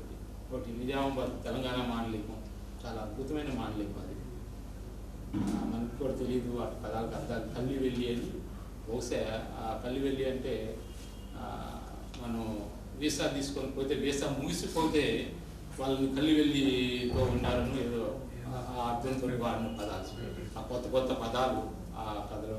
ఈ డొక్కుబండి కథ అయితే చాలా ఈ మధ్య మా మిత్రుడు ఇంటికి వెళ్తే అక్కడి నుంచి ఒక అవిటి మనిషి బండి నడిపించుకుంటూ పోతున్నాడు. అన్ని చిన్న చిన్న సామాన్లు ఉంటాయి అందులో, స్పూన్ల దగ్గర నుంచి ఆడపిల్లల రిబ్బన్ల దాకా అన్ని ఇళ్ళమ్మట అమ్ముకుంటారు. నేను ఎందుకు అక్కడ ఆగి అడిగాను, ఏంటి ఎంత అమ్ముతావు, అవి ఎంత ఉంటాయి, అన్ని కలిపి అంత ₹1-2 వస్తువులు ఎన్ని అమ్మితే నీకు కూలి గిట్టుందంటే గిట్టుందయ్యా, ఎవరు కొంటున్నారు, అందరూ షాపులకు వెళ్తున్నారు. చాలాసేపు మాట్లాడాడు. ఇది కథ తిన్న తర్వాత అతను గుర్తొచ్చాడు నాకు. ఈ డొక్కుబండి కథ కూడా అదే, తను బండి మీద తిరుగుతూ అమ్ముతుంటాడు. ఏదో ఆ రోజుకి ఏదో ₹30 అమ్ముకుంటాడు. అంతలోకి బండి రిపేర్కి వస్తాడు. ఆ బండి రిపేర్కి మళ్ళీ ఎవరైతే రిపేర్ చేస్తారో అతని దగ్గరికే వెళ్తాడు. ఎందుకంటే కాస్త జాగ్రత్తగా రిపేర్ చేస్తాడు. పైపెచ్చు ఏదైనా సామాను పోతే ఏదైనా పాత సామాన్ అయినా వేస్తాడు, ఆ రిపేర్ చేశారు. అతని దగ్గరికి వెళ్తాడు, రిపేర్ చేయించుకుంటాడు. అట్లా ఒక జీవన సంఘర్షణని ఈ కథలో వెనుకూసనాథన్ గారు చెప్తారు. అట్లాగే లంచ్ బాక్స్ అనే కథ. ఈ లంచ్ బాక్స్ కథ చాలా డిఫరెంట్గా ఉంటుంది. ఆ అబ్బాయి అందరూ లంచ్ బాక్స్ తెచ్చుకుంటే ఆ అబ్బాయి ఏం చేస్తాడు, రోజు మధ్యాహ్నం పడి ఇంటికి వస్తుంటాడు భోజనం చేసి రావడానికి. అందరూ తిడుతుంటారు వాడిని, శుభ్రంగా అన్నం తెచ్చుకోవచ్చు కదా, ఆడుకోవచ్చు కదా మాతో పాటు, నువ్వు నీకు ఇదేం కర్మ, ఇంటికి మళ్ళీ ఇంటికి పోతే కానీ నీకు కుదరదా. నిజానికి అసలు విషయం అది కాదు. వాళ్ళ అమ్మ ఎక్కడో పని చేస్తా 4 ఇళ్లలో ఏదో వాళ్ళ ఇళ్ళలో మిగిలిపోయిన అన్నం ఏదన్నా వీళ్ళు పోయేసరికి తెచ్చి పెడితే అది తింటాడు, వస్తాడు. ఆ రోజు ఒకవేళ ఆమె ఆలస్యం అయితే అట్నే ఎండుకొని ఏదో కాస్త మంచినీళ్ళు తాగి ఇంట్లో ఉన్న మరమరాలు కాస్త తిని ఆ మూడు తీసుకొని వచ్చేస్తాడు. ఏమి తినకుండా వచ్చిన రోజు కూడా ఉంటాయి. ఆ సందర్భంలో అంటే ఉపాధ్యాయులు కూడా పిల్లల్ని ఎట్లా చూస్తారు అనే దానికి గొప్ప ఉదాహరణ అలా లంచ్ బాక్స్. ఏరా తిన్నమైందా, హాయిగా రెస్ట్ తీసుకోపోయావాను, లేదు పంచపక్ష పరిమాణాలు తిన్నావు, వేడివేడిగా తినాలి కదా నువ్వు, అందుకని కొద్దిగా లేట్ కాగానే వీడి ఇంటికి పోయి వచ్చేసరికి వాళ్ళ అమ్మ కోసం ఎదురు చూసి లేటు ఆమె రాదు, ఏదో ఇంట్లో ఉండే తినేస్తే ఏదో శుభ్రంగా పంచపక్ష పరిమాణాలు తినొచ్చినట్టున్నావుగా, నీకు ఎక్కడ నడవలేవులే అని అంటూ ఓ ఆ పంచపక్ష పరిమాణాల వాసన ఆ చేతితో చూసుకుంటే బయట నెలలో నిలబడిపోమంటాడు. అది ముఖ్యం. అట్లా భిన్నమైన అట్లాగే ఆసరా కథ కానీ, ఈ కల్లివెల్లి కథ కానీ, అలా ఒక భిన్నమైనటువంటి జీవితాలని ఈ 5 కథల్లో నిర్దిష్ట కథ శంకరాజు శ్రీనివాసరావు గారు చాలా మంచి కథల్ని ఇట్లా తెలుగులో వస్తున్న చిన్న కథలను ప్రోత్సహించారు. బహుశా నాకు ఒక అనుమానం వస్తుంది, సోమపల్లి వెంకట సుబ్బయ్య గారు మరి ఉన్న 4 నడిపారు, మరి తర్వాత ఏంటనుకున్నాను. కానీ వాళ్ళ సభ చూసిన తర్వాత సోమపల్లి వెంకట సుబ్బయ్య గారు చిరంజీవి, ఆయన ఇట్లాగా మన మధ్య ఇప్పటికీ ఉంటారు. సోమపల్లి వారి ఫౌండేషన్, లిటరీ ఫౌండేషన్ ఒకటి అనుకున్నట్టున్నారు. ఆయన ఇచ్చిపోయినటువంటి స్ఫూర్తి ఏదైతే ఉందో ఆ స్ఫూర్తిని వాళ్ళ వారసులు కాపాడుతుంటారు. ఈ సందర్భంగా వారికి నా సోమపల్లి వారికి గుర్తు చేసుకోవడం నాకు చాలా సంతోషంగా ఉంది. ఆయన ఇలా గుర్తు చేసుకుంది. అయితే ఇక్కడ ఇంకొకటి కూడా మనం చూస్తుంటాం, మనం సంవత్సరం పొడుగుతా ఒక్కరోజు గుర్తుపెట్టుకోవడం కాదు ఆయన. మరి మనకి గుంటూరు అందరూ ఇంతమంది రచయితలు ఉన్నాము, ఆయనకు సంబంధించినటువంటి ఏదైతే ఆయన ఆంధ్రప్రదేశ్ రచయితల సంఘం తరఫున ఆయన ఇన్నాళ్ళు పనిచేశారు, ఆ సంఘం నుంచి ఆయన్ని అట్లాగే సోమపల్లి వారు గుర్తుండేటట్టుగా ఈ అవార్డులు ఇవ్వకపోయినా కూడా ప్రతి సంవత్సరం ఇట్లా మనం ఆయన మీద వ్యాసాలు అటువంటి ఏదైనా రాసి ప్రచురించడము, ఆయన సాహిత్యాన్ని ముందుకు తీసుకోవడము. నిజానికి మరి ఏదైనా మ్యాగజైన్స్లో వచ్చిందో తెలియదు, కానీ సోమపల్లి వారి మీద వ్యాసాలు నేను ఎక్కడ చూడలేదు. బయట పుస్తకం రిలీజ్ చేసినట్టున్నారు. అట్లా బయట కూడా ఆయన సాహిత్యాన్ని కొంత ప్రచారం చేస్తే బాగుంటుందని ఈ సందర్భంగా తెలియజేస్తూ నాకు ఈ అవకాశం ఇచ్చిన మిత్రులు, ముఖ్యంగా కైబాబు ప్రకాష్ గారికి నా కృతజ్ఞతలు తెలియజేస్తూ ముగిస్తున్నాను.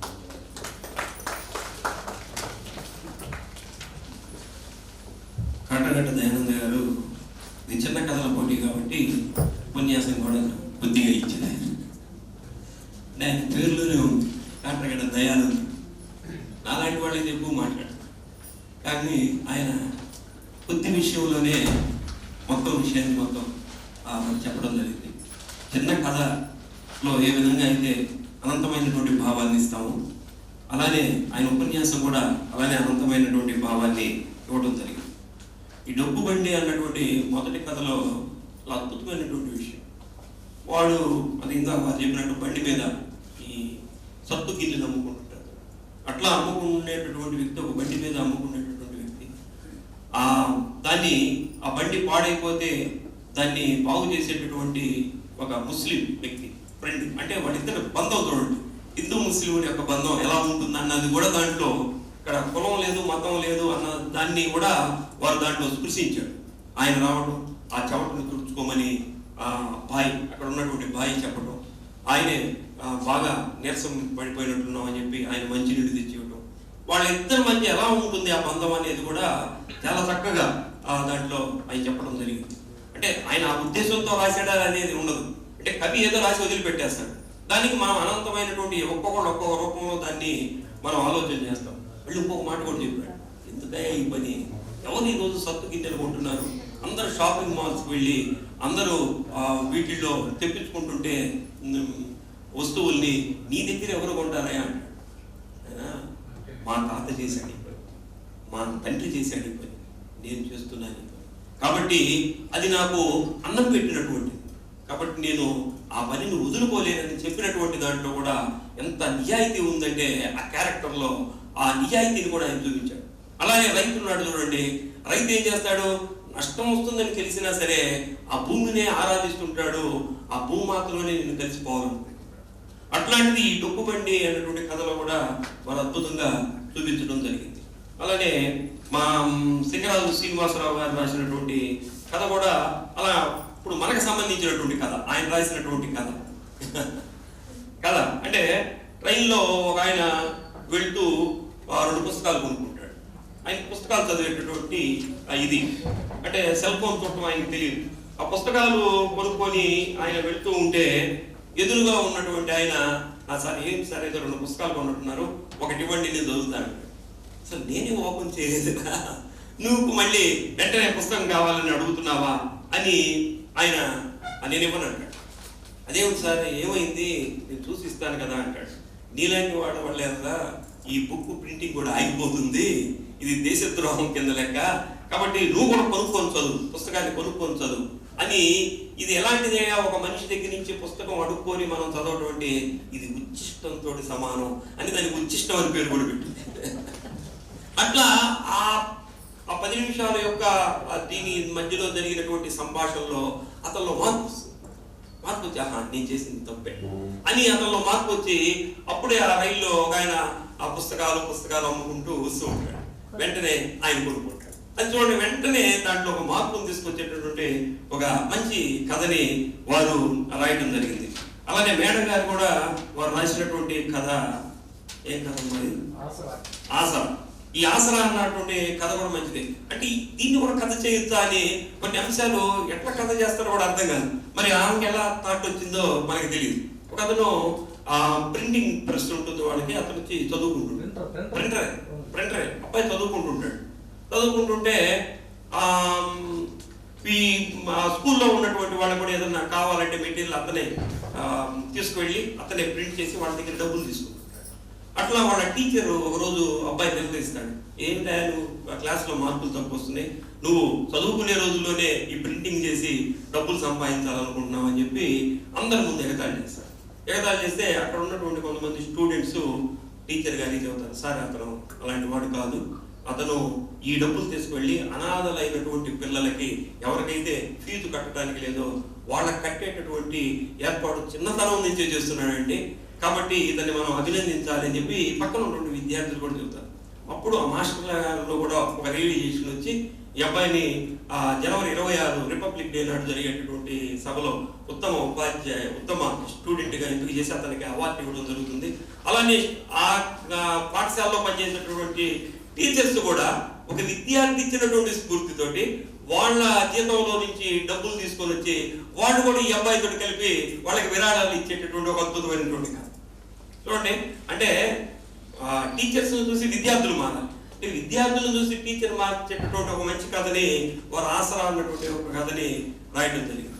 కాబట్టి ఇటువంటివి మనం చదవటం ద్వారా కానీ వారు చెప్పినట్లు ఎందుకు పెద్ద కథలు పెట్టలేదంటే చిన్న కథలు పెట్టడం వల్ల ఎక్కువ మంది రచయితలు బయటకు వస్తారు అన్నటువంటి ఉద్దేశంలో ఉండొచ్చు. కానీ నాలాంటి వాడికి నేనైతే అసలు నవల చదవను, ఎందుకంటే 4 పేజీలు చదివిన తర్వాత ఒక పేరు వచ్చింది అనుకోండి, ఈ క్యారెక్టర్ ఎక్కడదని మళ్ళీ మొదటి రావాలి అంటే నాకు నవల చదవడానికి ఒక సంవత్సరం పడుతుంది. అందువల్ల ఏంటంటే ఇట్లాంటి చిన్న కథలు అయితే నాలాంటి చిన్న బుర్ర ఉన్నటువంటి వాళ్ళకి కూడా బాగా అనుకూలంగా ఉంటుంది. అటువంటి మంచి మంచి కథలు కూడా తీసుకురావడం, వీటికి మళ్ళీ రమ్య భారతి ఒక వేదిక కావడం, ఆ గెలుపొందినటువంటి కథల్ని ఈ రమ్య భారతిలో వేసి ఎక్కువ మందికి ప్రచారం కూడా కల్పించడం ఒక మంచి విషయం. ఈ రచయితలందరినీ కూడా అభినందిస్తూ బహుమతి ప్రకాష్ గారు ఈ బహుమతి ప్రదాన కార్యక్రమాన్ని నిర్వహిస్తారు. 2 మాటలు చెప్పాలి. ఇంతకుముందు కాటగడ్డ దయానంద్ గారు సుబ్బయ్య గారి సాహిత్యం గురించి ప్రస్తావన తీసుకొచ్చారు. అలాగే చిన్న కథల గురించి కూడా చిన్న కథ ఎందుకు ప్రచురిస్తున్నారు అన్నట్టు మాట్లాడారు. దాని గురించి 2 వివరాలు చెప్పాలి.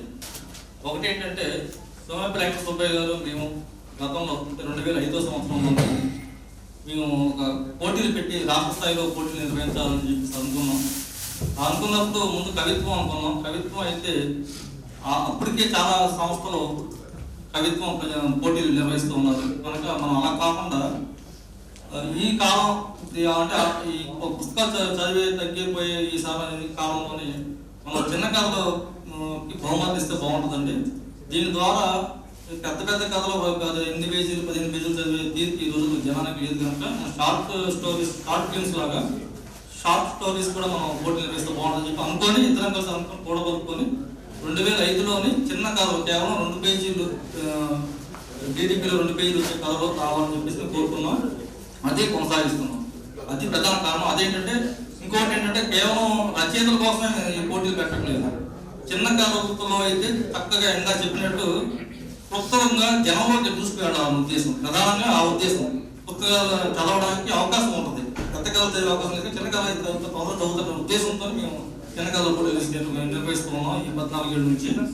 ఇంకా రెండోది సోమేపల్లి వెంకటసుబ్బయ్య గారి మీద వ్యాసాల గురించి ప్రస్తావన వచ్చింది. అయితే ఈ వ్యాసాల కంటే సుబ్బయ్య గారి మనోగతం అని చెప్తాను. మీకు ఇంత ముందే చెప్పాను నేను ఈ సదస్సు ఆయన బతుకుండగానే చేయాలని చెప్పి ఆయన ఆలోచన ఒకటి ఉంది గతంలో. అది ఒకటి. రెండవది ఏంటంటే సోమేపల్లి సమగ్ర సాహిత్యం, సమగ్ర కవిత్వం పుస్తకం పెద్ద బౌండ్గా తీసుకురావాలని ఆయన బతుకున్నప్పుడే కోరుకున్నారు. అది ఓపీ గారు కూడా దానికి వెంటనే మీరు ఒప్పుకొని నేను వస్తాను, ఆవిష్కరణ కూడా వస్తాను చెప్పి అప్పుడే చెప్పారు. ఆయన తొందరగా మధ్యలో కూడా 2 సార్లు అడిగారు కూడా ఏమైంది మీ ప్రయత్నం అని. అదే టైంలో ఆయనకు అనారోగ్యం రావడం ఈ లోపు అది అలా అయిపోయింది. కనుక భవిష్యత్తులో మనం సుబ్బయ్య గారు వ్యాసాల మీద రాయడం ఎలా ఉన్నా కూడా ఆయన కవిత్వం మొత్తం పుస్తక రూపంలో, పెద్ద పుస్తకం రూపంలో తీసుకొచ్చి భవిష్యత్తు తరాలకు అందించే ప్రయత్నం చేస్తే బాగుంటుందని చెప్పేసి నేను భావిస్తున్నాను. దాని ప్రయత్నంగా నా వంతు నేను ప్రయత్నం కూడా చేస్తాను. కార్యరూపం దాల్చే విధంగా ప్రయత్నం చేస్తాను. ఈ 2 అంశాలు. ఇక మనం ఈ పోటీల్లోకి వద్దాం. కథల పోటీ బహుమతి ప్రథమోత్సవం 15వ జాతీయ స్థాయి చిన్న కథల పోటీలో ప్రప్రథమ విజేత అత్యుత్తమ కథగా దొక్కుబండి కథా రచయిత వెంకు సనాతన గారిని ఉచితాసనంలో కూర్చోవలసిందిగా కోరుతున్నాం. అలాగే కథల విశ్లేషణ చేశారు. ఇక్కడ ఒక పాయింట్ ఏంటంటే కేవలం ఒక దొక్కుబండి గురించి, ఒక పేదవాడి అవస్థ గురించి, ఆ బండికి పడ్డ బాధలు, బండితో పడ్డ బాధలు, దాన్ని రిపేర్ చేసుకుంటే స్తోమత లేదని 2 విషయాలు చెప్పారు. కానీ దాని వెనకాల ఉంది ఏంటంటే అది ఈ కాలంలో ఆన్లైన్ అమ్మకాలు మెయిన్ దాని మీద రాశారు కదా. ఆన్లైన్ విధానం వచ్చిన తర్వాత ఎవరో ఎక్కడికి వెళ్ళి కొనట్లా, షాపుకి కొనట్లా. నేను స్వయంగా చూశాను. ఇది ఒక కుక్కర్ కొనాలంటే ఆన్లైన్, దువ్వుని కొనాలంటే ఆన్లైన్. ఇంకా షాపులో లోపల షాపులో ఏమి సేల్స్ అవుతాయండి. అటువంటి చక్కని కథ రాశాడు. నిజంగా నేనైతే గర్వపడుతున్నా అటువంటి కథ రాసినందుకు. ఈ వెంకు సనాతని కూడా చాలా కాలంగా కథల కవిత్వం రాస్తున్నప్పటికీ ఒక సీరియస్ సబ్జెక్ట్ని కవితగా కథగా తీసుకోవడం అన్నది నేను గమనిస్తున్న విషయం. ఈరోజు ఆయనకి ప్రథమ పురస్కారం వచ్చినందుకు నేను ఆనందం వ్యక్తం చేస్తూ వారి గురించి శర్మ గారు పరిచయం చేయవలసిందిగా కోరుతున్నాను.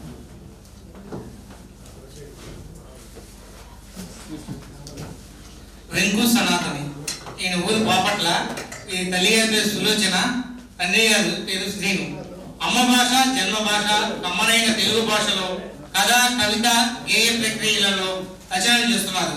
కథలు, కవితలు వివిధ దిన మాస పత్రికల్లో ప్రచురితమయ్యాయి. గీతాలు యూట్యూబ్ లో విడుదలయ్యాయి. రాష్ట్ర, జాతీయ, అంతర్జాతీయ స్థాయిలో అనేక సన్మాన సత్కార పురస్కారాలు అందుకున్నారు.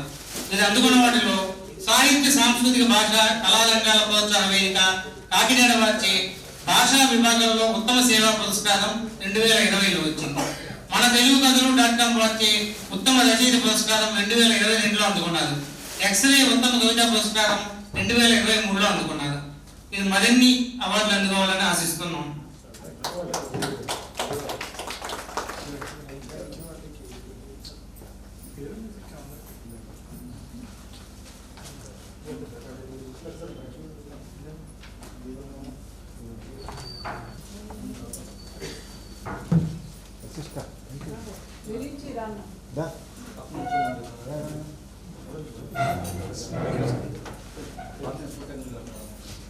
పాపినేని శివశంకర్ గారిని కూడా వేదిక మీదకి ఆహ్వానిస్తున్నాం.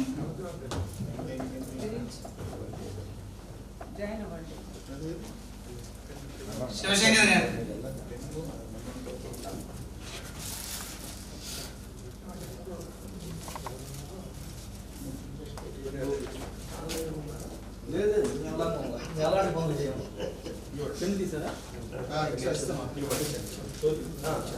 ఒకసారి అందరు నుంచోండి.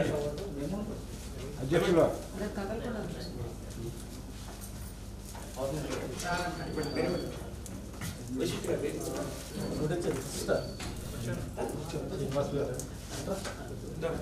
మధ్యలో రైట్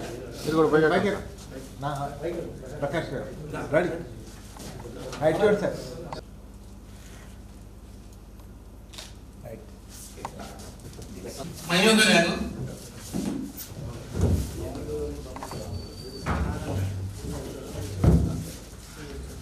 భవానీ గారు వేదిక మీద. తూర్పుగోదావరి జిల్లాకు చెందిన మయూక గారు ఉస్మానియా యూనివర్సిటీ నుంచి తెలుగు సాహిత్యంలో MA పట్టా పొందారు. వీరు 5-6 కథలు రాశారు. వివిధ పత్రికల్లో ప్రచురించబడ్డాయి. ఆంధ్రభూమి కథలో కన్సలేషన్ బహుమతి వచ్చింది. వీరు చాలా కాలంగా రచనా వ్యాసంగాన్ని పక్కన పెట్టి మళ్ళీ ఇప్పుడు 2వ ఇన్నింగ్స్ ప్రారంభించారు.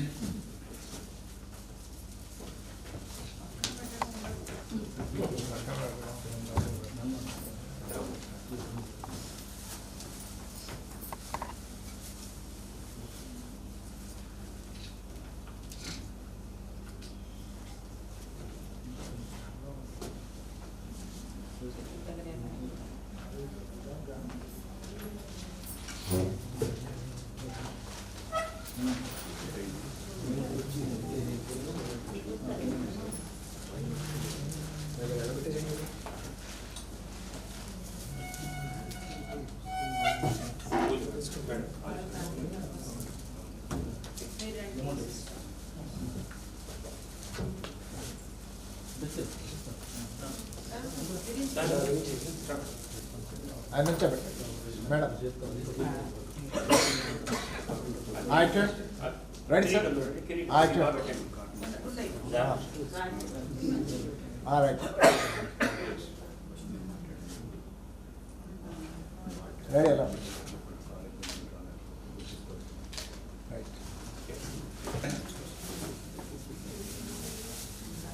స్టేట్ బ్యాంక్ ఆఫ్ ఇండియాలో అధికారిగా పనిచేసి 2016లో ఉద్యోగ విరమణ చేశారు. సాహిత్యం మీద అభిలాషతో పలు కవితలు కథలు రాశారు. ఆయన రాసిన పలు కథలు కవితలు వివిధ దినపత్రికలు పాద మాస పత్రికల్లో ప్రచురితమయ్యాయి. చాలా మటుకు అందులో బహుమతులు కూడా పొంది ఉన్నాయి. ప్రస్తుతం ఉత్కృష్ట కథను బహుమతి ఎంపిక చేశారు.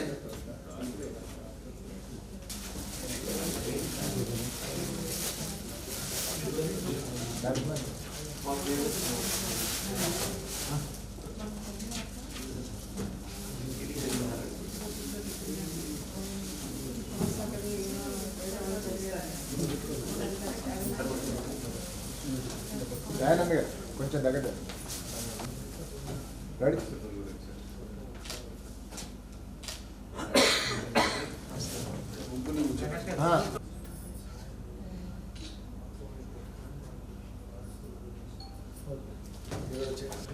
సార్ ఫోటో కూడా చూడండి.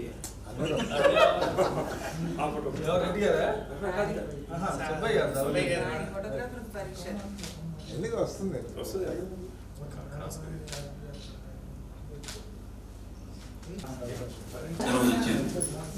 సన్మానంలో ఏమి ఇచ్చినా ఇవ్వకపోయినా కవికి కావాల్సింది కలమే కాబట్టి ఆ కళ కూడా సన్మాన సభలో ఇవ్వడం అనేది ఇక్కడ నేను ప్రత్యేకంగా చూశాను.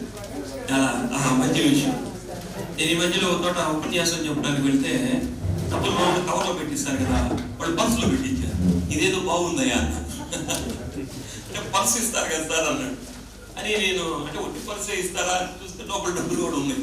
అలానే కవికి చక్కగా రాయడానికి కలం కావాలి కాబట్టి ఈ కళాన్ని సోమేపల్లి వెంకట సుబ్బయ్య గారి కలంగా జీవితాంతం గుర్తుగా దీన్ని మీరు దగ్గర పెట్టుకోండి.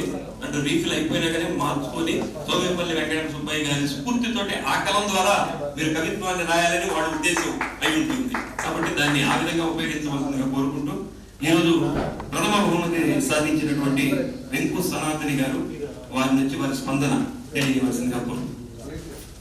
గౌరవప్రదమైనటువంటి వేదికను అలంకరించిన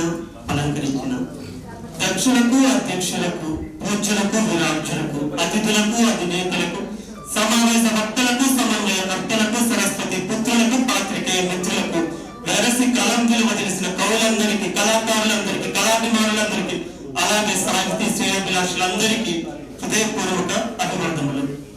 అలాగే కవిని కన్న తల్లి గర్భంబు ధన్యంబు కృతిన చెందువాడు మృతుడు గాడు అన్న గుర్రం జాషువా గారి మాటల ప్రకారం ఇవాళ తల్లి గర్భాన్ని ధన్యం చేసినటువంటి సోమేపల్లి వెంకటేశ్వర సుబ్బయ్య గారి వర్ధంతి సందర్భంగా కార్యక్రమాన్ని మనం జరుపుకుంటున్నాం. ఆ సందర్భంగా వారి కుటుంబానికి నా యొక్క ప్రగాఢ సంతాపాన్ని నేను తెలియజేస్తున్నాను.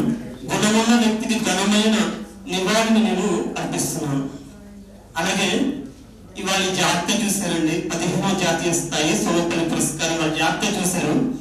జాబితాలో నేను ప్రథమ స్థాయిలో విజేతగా అయినా నా తర్వాత ఇంక నలుగురు ఉన్నారు.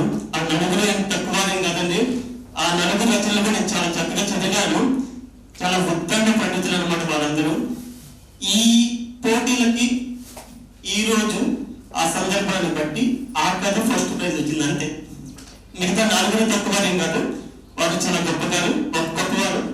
వారి సరసన నేను నిలబడటం అనేది విజేతగా నేను చాలా ఆనందనీయం, అభినందనీయం. అయితే ఒక విషయం అండి, అంటే కథ మీరు చదువుతారు కాబట్టి కథ గురించి నేను క్లుప్తంగా చెప్పేస్తాను. యాక్చువల్గా ఏంటంటే కథ మూలం ఎక్కడ పుట్టింది అంటే మన బాపట్ల. అయితే ఇది మా మామయ్య గారిది పొన్నూరు దగ్గర కట్టింపుడు అనమాట. వారికి హార్ట్ స్ట్రోక్ అన్నట్లుగా వచ్చింది. ఇక్కడ గుంటూరులో జాయిన్ చేసాము. అప్పుడు ఇది పుట్టి కూడా ఈ కథామూలం ఈ జరిగి కూడా 3 సంవత్సరాల క్రితం అనమాట. అయితే వారిని హాస్పిటల్ తీసుకెళ్ళాము. అది హార్ట్ స్ట్రోక్ కాదు, గ్యాస్ స్ట్రోక్ అని చెప్పేస్తున్నట్లుగా అన్నారు. 2 రోజుల్లో అది ట్రీట్మెంట్ చేసి పంపించేశారు. తర్వాత ఒక 2-3 వారాలు నేను ఆయన బైక్ ఎక్కించుకొని తీసుకెళ్ళేవాడిని మెడిసిన్ కోసమే కొంచెం అని చెప్పేసినట్లుగా చెకప్ కోసం అని చెప్పేసినట్లుగా తీసుకెళ్ళేవాడిని. అట్లా తీసుకెళ్తున్న క్రమంలో ఈ దారిలో నాకు కనపడుతూ ఉండేవాళ్ళు ఈ సెత్తు గిన్నెల వాళ్ళు, కూరగాయలు అమ్ముకునే వాళ్ళు, పచ్చళ్ళు అమ్ముకునే వాళ్ళు, వీళ్ళందరూ కనపడుతూ ఉండేవాళ్ళు. ఎలా కనపడేవాళ్ళు అంటే వాళ్ళు ఆ బండిని తోసుకుంటూ అంత పెద్ద మోటార్లు పెట్టుకుంటూ ఆ బండిని తోసుకుంటూ కనపడేవారు. దారిలో ఎక్కడ ఆ టౌన్ లోనే తప్ప ఒక రూరల్ ఏరియాస్ మార్చవరం ఇట్లాంటి ప్రాంతాలు అక్కడికి వస్తే తప్ప మెకానిక్ షాప్ ఉండని పరిస్థితి. మరి అక్కడ దాకా తోసుకుంటూ వెళ్తారా అని చెప్పేసి అన్నట్లుగా అనుకునేవారు. కానీ నా దగ్గర ఒక చిన్న ఉన్నది, అంటే చెప్పుకునేంత కాదండి. యాక్చువల్గా హైవేలో ఎవరైనా వెళ్తున్నా కానీ నేను బండి మీద స్పీడ్ గా ఉన్నా కానీ అట్లా తోసుకుంటూ వెళ్తున్నా నా బండిగా కానీ తగ్గించుకొని ముందు వెళ్ళి పాత్రిస్తాను. ఏమైందండి ప్రాబ్లం ఏంటని చెప్పేసి. పెట్రోల్ అనుకోండి, పెట్రోల్ తెచ్చిస్తాను. కానీ బండి ప్రాబ్లం అనుకోండి, నియర్ బై ఫోన్లో కొడతాను, నియర్ బై మెకానిక్ షాప్స్ ఎక్కడ ఉన్నాయి దగ్గరలో అని చెప్పేసి కొడతాను. కానీ వచ్చే సమాచారం తీస్తానమాట. అట్లా ఆ విధంగా తర్వాత ఆలోచించుకునేవాడిని, ఎంత దూరం వెళ్తారు వీళ్ళు. ఇట్లా ఆ బండి చూస్తేనేమన్నా చాలా పాత బండి అని చెప్పేసి అట్లా ఉండేది. ఆ బండి మరి దాంట్లో 1 లీటర్ పెట్రోల్ కొట్టిస్తారు. ఎందుకు 1 లీటర్ పెట్రోల్ కొట్టిస్తారు అంటే వాళ్ళ దగ్గర 1 లీటర్లు ఉంటాయి కాబట్టి వాటిని తీసుకొని వెళ్ళి అక్కడ అమ్ముకొని ఆ వచ్చిన డబ్బులతో మళ్ళీ కుటుంబాన్ని పోషించుకోవాలి. ఈ విధంగా జరుగుతుంది అనమాట. ఇట్లా ఈ కథామూలం అక్కడ పుట్టింది. రాద్దామని చెప్పేసుకున్నాను అని అనుకున్న టైంలో ఈ సోమేపల్లి చిన్న జాతీయ స్థాయి చిన్న కథలు అని చెప్పేస్తున్నట్టు ప్రకటన నేను చూశాను. చూసిన తర్వాత రాద్దాం సరే మూలం అనేది అది అనుకున్నాం. ఎప్పుడు అంటే దీనికి డబ్బు పడిన అని చెప్పేసి అప్పుడే పెట్టాను అనమాట కదా ఆ పేరు శీర్షిక. కానీ రాయాలి, ఏం రాయాలి అనుకున్న టైంలో ఇప్పుడు ఆన్లైన్ భయంకరంగా ప్రబలుతుంది, చాప కింద నీరులాగా. అంటే సాంకేతికతకి నేను వ్యతిరేకం కాదండి, కానీ వాళ్ళు ఏంటంటే ఆన్లైన్ వాళ్ళు వచ్చిన తర్వాత ఉపాధి కోల్పోయిన వారి జీవితాలు ఎలా ఉన్నాయి అంటే కొండగడి చాటాడంతో ఉంది. కానీ మనకి ఎవరికి తెలియదు ఆ విషయంలో. ఏం చెప్పాలంటే కొండగడి చాట ఉపాధి కోల్పోయిన వాళ్ళు కొండగడి చాటాడంత జాబితా ఉందన్నమాట. మనం ఏంటంటే ఇంకా ఆన్లైన్ ఆర్డర్ చేస్తుంటే వెంటనే వచ్చేస్తుంది, మన ఇంటికి వచ్చేసేస్తుంది అన్నట్లుగా. ఇప్పుడు ఇంకొక విషయం, ఈ కథ రాసిన తర్వాత నేను ఒక భయంకరమైన విషయం విన్నాను. అదేంటంటే అందరికి తెలిసి ఉంటది, 2 లక్షల కిరాణా షాపులు మూతపడ్డాయి మన దేశవ్యాప్తంగా. 2 లక్షల కిరాణా షాపులు. నేను ఆలోచించుకున్నాను, 2 లక్షల కిరాణా షాపులు అయితే ఆ కుటుంబం మరి కనీసం పనిచేసే వాళ్ళు ఒక్కరైనా ఉంటారు కదండి. 4 లక్షల కుటుంబాలు పైన రోడ్డు పడిన పరిస్థితి అనమాట ఇవాళ. ఏంటి ఇది ఇట్లాంటి వదిలేస్తే ఎట్లా ఏంటి పరిస్థితి అని చెప్పేసి అన్నట్లు కనుక్కుంటే ఇది పెరిగిపోతుంది. ఆన్లైన్ వాటికి ఆల్టర్నేటివ్ ఉంటుంది కానీ ఇట్లా పూట పెట్టుకునే వాళ్ళకి మాత్రం ఆల్టర్నేటివ్ ఉండదండి అని చెప్పేసి అన్నట్లుగా నేను ఈ కథ రాయటం జరిగింది అనమాట. క్లుప్తంగా 2-3 విషయాలు చెప్తానండి. మనకి జనరల్ గా మనం తెలుసుకునే విషయాలు చెప్తాను. అదేంటంటే ఆ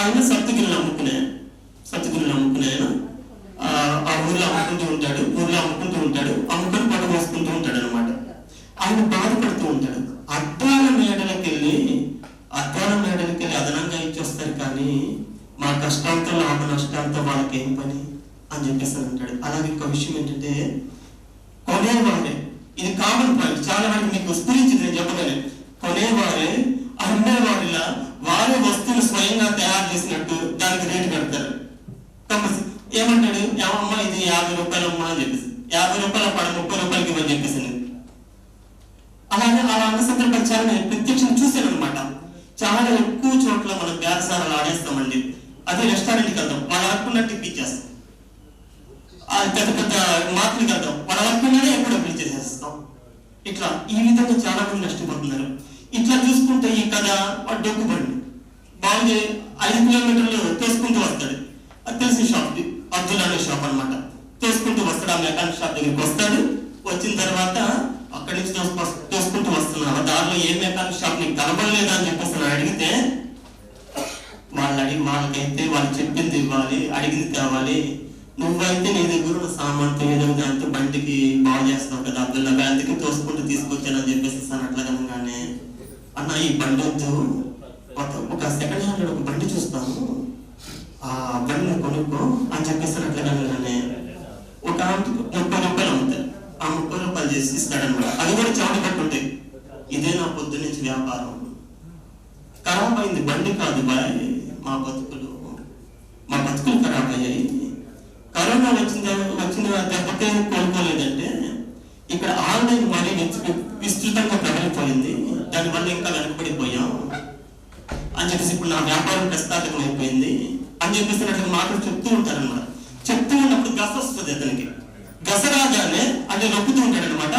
వెళ్ళిపోతాడు, వెళ్ళిపోతుంటే ఆ అబ్దుల్లా అని ఆయన అంటాడు అనమాట. ఏమంటాడు, అయ్యా కొంచెం నొప్పుతున్నాను, అది కాసేపు కూర్చొని వెళ్ళిపడితే రోగం వచ్చిందని కూర్చుంటే రోజెట్టా గడుస్తుంది బాయ్, రోగం వచ్చిందని కూర్చుంటే రోజెట్టా గడుస్తుంది బాయ్, మందు మాకు వేసుకొని ముందుకు సాగాలి, రెక్కాడితేనే డొక్కాడని బతుకులు, కాడు గడప తాడితేనే కడుపు కింద మెతుకులు అని చెప్పేసి వెళ్ళిపోతాడు అనమాట. ఈ విధంగా చాలా మంది ఇబ్బంది పడుతున్నారండి ఆన్లైన్ ఆర్డర్స్ ఇవన్నీ వచ్చిన తర్వాత. కానీ ఏంటంటే ఇందాక చెప్పారు కదా, వాటికి ఆల్టర్నేటివ్స్ ఉంటే వెళ్ళకుండాము. ధన్యవాదాలు. వెంకు సనాతన్ గారు. తర్వాత ప్రత్యేక బహుమతులు సాధించినటువంటి ఆసరా కథ రాసిన మయూఖం గారు వారి స్పందన తెలియజేస్తారు.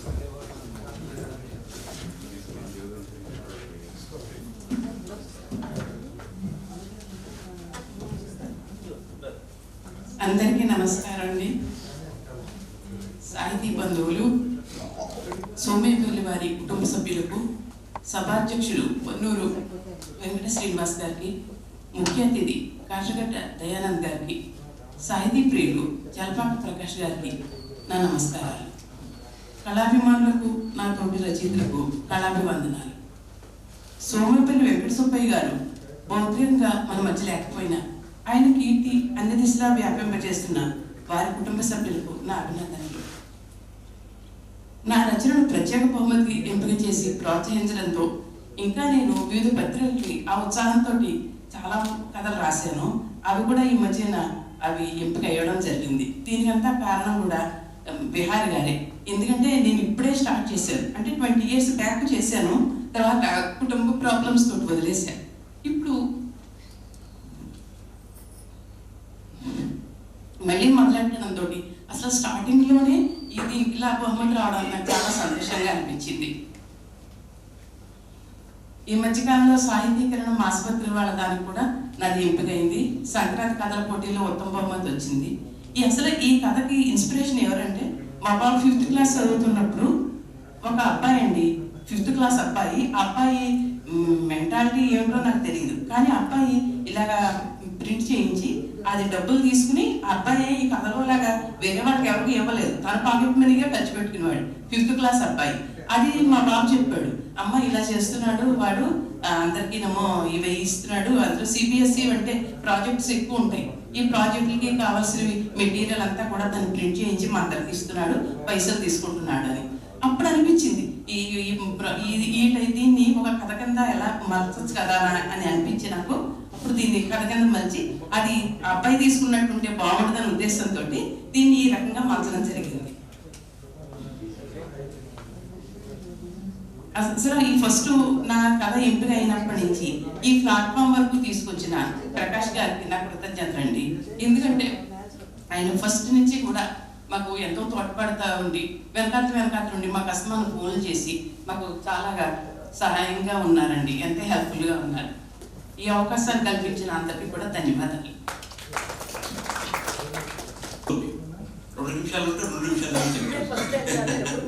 చాలా చక్కగా మాట్లాడాను. నేను ఒంగోలులో సిటీ కేబుల్ న్యూస్ రీడర్గా పనిచేస్తాను. నేను ఎలా అయితే న్యూస్ చదువుతున్నా అలానే మాట్లాడాను.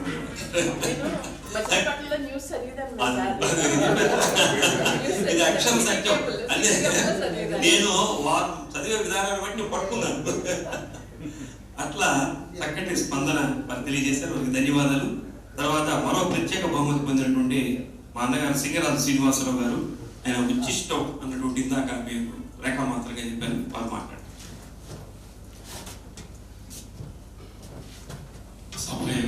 సభకు నమస్కారం. వేదిక మండలించిన పెద్దలకు, సాహిత్య మిత్రులకు వందనాలు. నన్ను మొదటి 2 సార్లు బహుమతి తీసుకున్నప్పుడు వెంకట సుబ్బయ్య గారిని పెద్దగా పరిచయం లేదు. 3వసారి చూసినప్పుడు సింగరాజు వారు వస్తున్నారా, బాగున్నారా అని పంపించేవాడు. అటువంటి మనిషి ఇక్కడ లేకపోవడం బాధాకరంగా ఉంది. కాకపోతే ఆయన లేని లోటు నాకు వశిష్ఠం చూస్తే తీరుతుంది. నాకెందుకో సుబ్బయ్య గారిని చూసినట్టే అనిపిస్తుంది, అబ్బాయిని చూసినట్టు అంత తృప్తిగా ఉంది. కాకపోతే ఇక్కడ నేను రిటైర్ అయిన తర్వాత 2016 నుంచి ఈ సాహిత్యం మీద కొంచెం రాయడం మొదలుపెట్టాను. 16 నుంచి కవితలు రాసేవాడిని, 17లో కథ మొదలుపెట్టాను. అప్పటి నుంచి అంటే 9వ జాతీయ స్థాయి నుంచి రాయడం మొదలు పెడితే 9, 11 తప్ప మిగిలిన 5 సార్లు నాకు ఏదో ఒక పురస్కారం ఇక్కడ రావడం జరిగింది. అది నిజంగా నా తెలివితేటలు మాత్రం కాదండి. ఏదో గుమ్మడికి నేను తెలివితేటలు అక్కర్లేదు, ఆ గింజంత అదృష్టం ఉంటే చాలా అంటారు కదా, ఆ గింజ ఏదో ఉన్నట్టుంది, అందుకని రావడం జరిగింది.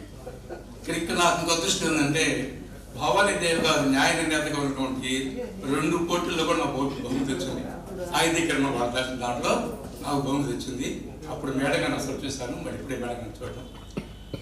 ఈ వేదిక నాకు ఎంతగా ఉపయోగపడిందంటే ఉద్దండైనటువంటి లబ్ధ ప్రతిష్ఠ రచయితలను పరిచయం చేసింది. సింహప్రసాద్ గారు, సుగుణారావు గారు, జడా సుబ్బారావు గారు, మన శివశంకర్ సారు, తర్వాత ఇంకొక పోతుల కృపాకర్ గారు మా హైదరాబాద్ ఆ సారు, ఇలా ఎందరినో నాకు ఈ వేదిక పరిచయం చేసింది. వీళ్ళందరూ నాకు పరిచయం చేసింది ప్రకాష్ గారు. ప్రకాష్ గారి గురించి ఒక మాట నేను చెప్పాలి.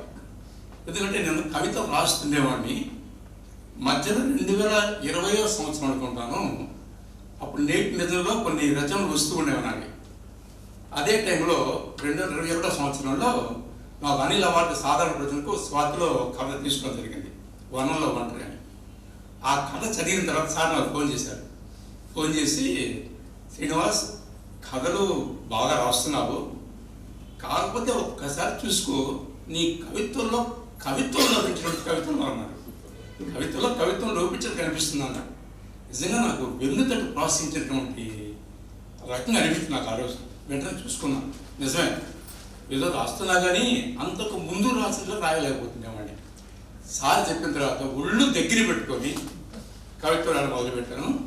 దాని ఫలితంగా అదే సంవత్సరం వరుసగా 3 చోట్ల నాకు ప్రైజ్ వచ్చింది. ఫస్ట్ ప్రైజ్ అక్షరాలతోవా, ఎక్స్రే అవార్డు, 3వ సాహిత్యకరణ వాళ్ళు నేమాని వాళ్ళ దాంట్లో ప్రైజ్. అలా వెన్నుతట్టు ప్రోత్సహించే మిత్రులు దొరకడం అనేటువంటిది నా అదృష్టం. నేను చాలా మందికి శ్రీనివాస్కు ఇంకొకరు తప్ప, నేను ఇందాక రంగారావు అంటున్నా, రాయ రంగారావు గారు, శ్రీనివాస్ నీ గురించి ఒంగోలు నేను అడిగాను, 2 ముగ్గురిని అడిగాను, వాళ్ళు ఎవరు నువ్వు తెలియవన్నారే అన్నాడు. నేను చెప్పాను, సార్ నేను అంతగా సభల్లోకి దూసుకుపోయే మనస్తత్వం కాదు నాది, ఏదో రాయడం అలా వదిలేయడం తప్ప నాకు నేనుగా ఎవరిని ఎక్స్పోజ్ చేసి చెప్పే ఇది లేదు సార్ చెప్పాను. అలాగే ఈ రోజుల్లో ఎందుకు చెప్తున్నానంటే, ఏదైనా మనకున్న మేధస్సుని పావలా కూడా 3 రూపాయలు చెప్పుకుంటే కదా బయట బతకలేకపోతుంది ఈ రోజుల్లో.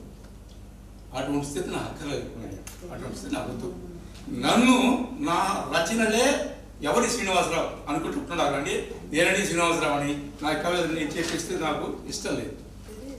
ఇలాంటి అద్భుతమైనటువంటి మిత్రుడు నాకు దొరకడం, ఇక మా సోదరుడు, మేము దాదాపు ఒంగోలులో ఉంటాం కాబట్టి ఏ గుడిలోనే గోపురంలోనో ఆయన ప్రవచనాల్లోనో ఎక్కడ వస్తే మేము పిలుస్తూనే ఉంటాం. ఇలా పిలిచేనే ఇక సనాతని గారిని నేను విశాలాక్షి ప్రైజ్లో నెల్లూరులో కలిసాను. ఫస్ట్ టైం సార్ని మేడం గారిని ఇవాడే కలిసాను. సార్ కూడా ఒంగోలే నాకు ఆయన కథలు చేసుకొని మనిషి పోతాను ఆయన పరిచయం లేదు. అది కథ తెలుసు నాకు, కానీ వ్యక్తిగతంగా పరిచయం లేదు. ఇందాక మా నాని నాన్నగారు రాసింది దాంట్లో ఇందాక నా ప్రముఖ కవి కావాలంటే మనిషిగా రాజీనామా చేయాలి అన్నారే, దాన్ని పాజిటివ్గా మనం ఆలోచిద్దాం. మనిషి అంటే ఎవరు? హరిషత్ వర్గాలను మోసుకు తిరిగేటువంటి ఒక చెత్త కుండి మనిషి. వాడు చచ్చిపోయినప్పుడే, అంటే నీలో స్వార్థం, సంకుచితం, ఇటువంటి 6 రకాల ఈర్ష, ద్వేషం ఇవన్నీ చచ్చిపోయినప్పుడే కవి పాతగాడు. అంటే కవి వదిలిపెట్టాల్సింది ఈ మనిషి కొన్ని లక్షలు వదిలేసిస్తే అతను ఖచ్చితంగా ప్రముఖ కవి కాగాలి. ఎందుకంటే ఆటోమేటిక్గా సమాజం చదవగలుగుతారు కాబట్టి ఈ అవకాశం ఇచ్చిన నాకు అందరికీ ధన్యవాదాలు తెలియజేస్తున్నాను. భోజనం చేసిన తర్వాత సభ కష్టమే, ఇది నిర్వహించడం.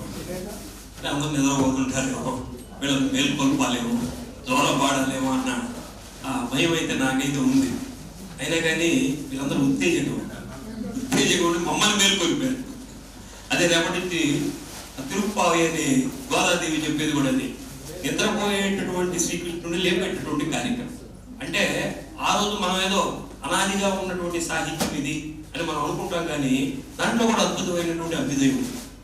శ్రీకృష్ణ పరమాత్మ నిద్రపోతుంటే లోకాలు నేలేటటువంటి వాడు నువ్వు నిద్రపోతే ఎట్లాయా, నువ్వు మేల్కొంటే కదా జగత్తంతా బాగుండేది, సస్యశ్యామలంగా ఉండేదని అప్పుడే ఆ రోజుల్లోనే నిద్రపోయేటటువంటి రాజకీయ నాయకులు మేల్కొల్పినట్లు గోదాదేవి ఆ రోజే నాయకుడైనటువంటి శ్రీకృష్ణ పరమాత్మను నిద్ర లేపి. అట్లా ఒక అద్భుతమైనటువంటి సాయం కాలం మధ్యాహ్నం పూట సభ చాలా విజయవంతంగా జరిగింది.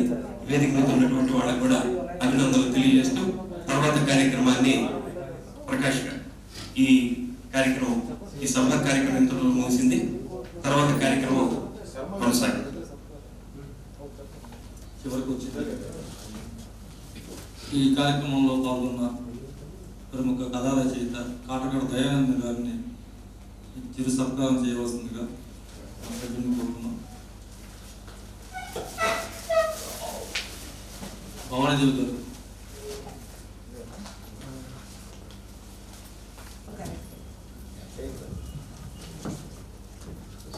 అలాగే సభాధ్యక్షులు వహించిన మా మిత్రులు పొన్నూరు వెంకట శ్రీనివాస్ గారు కూడా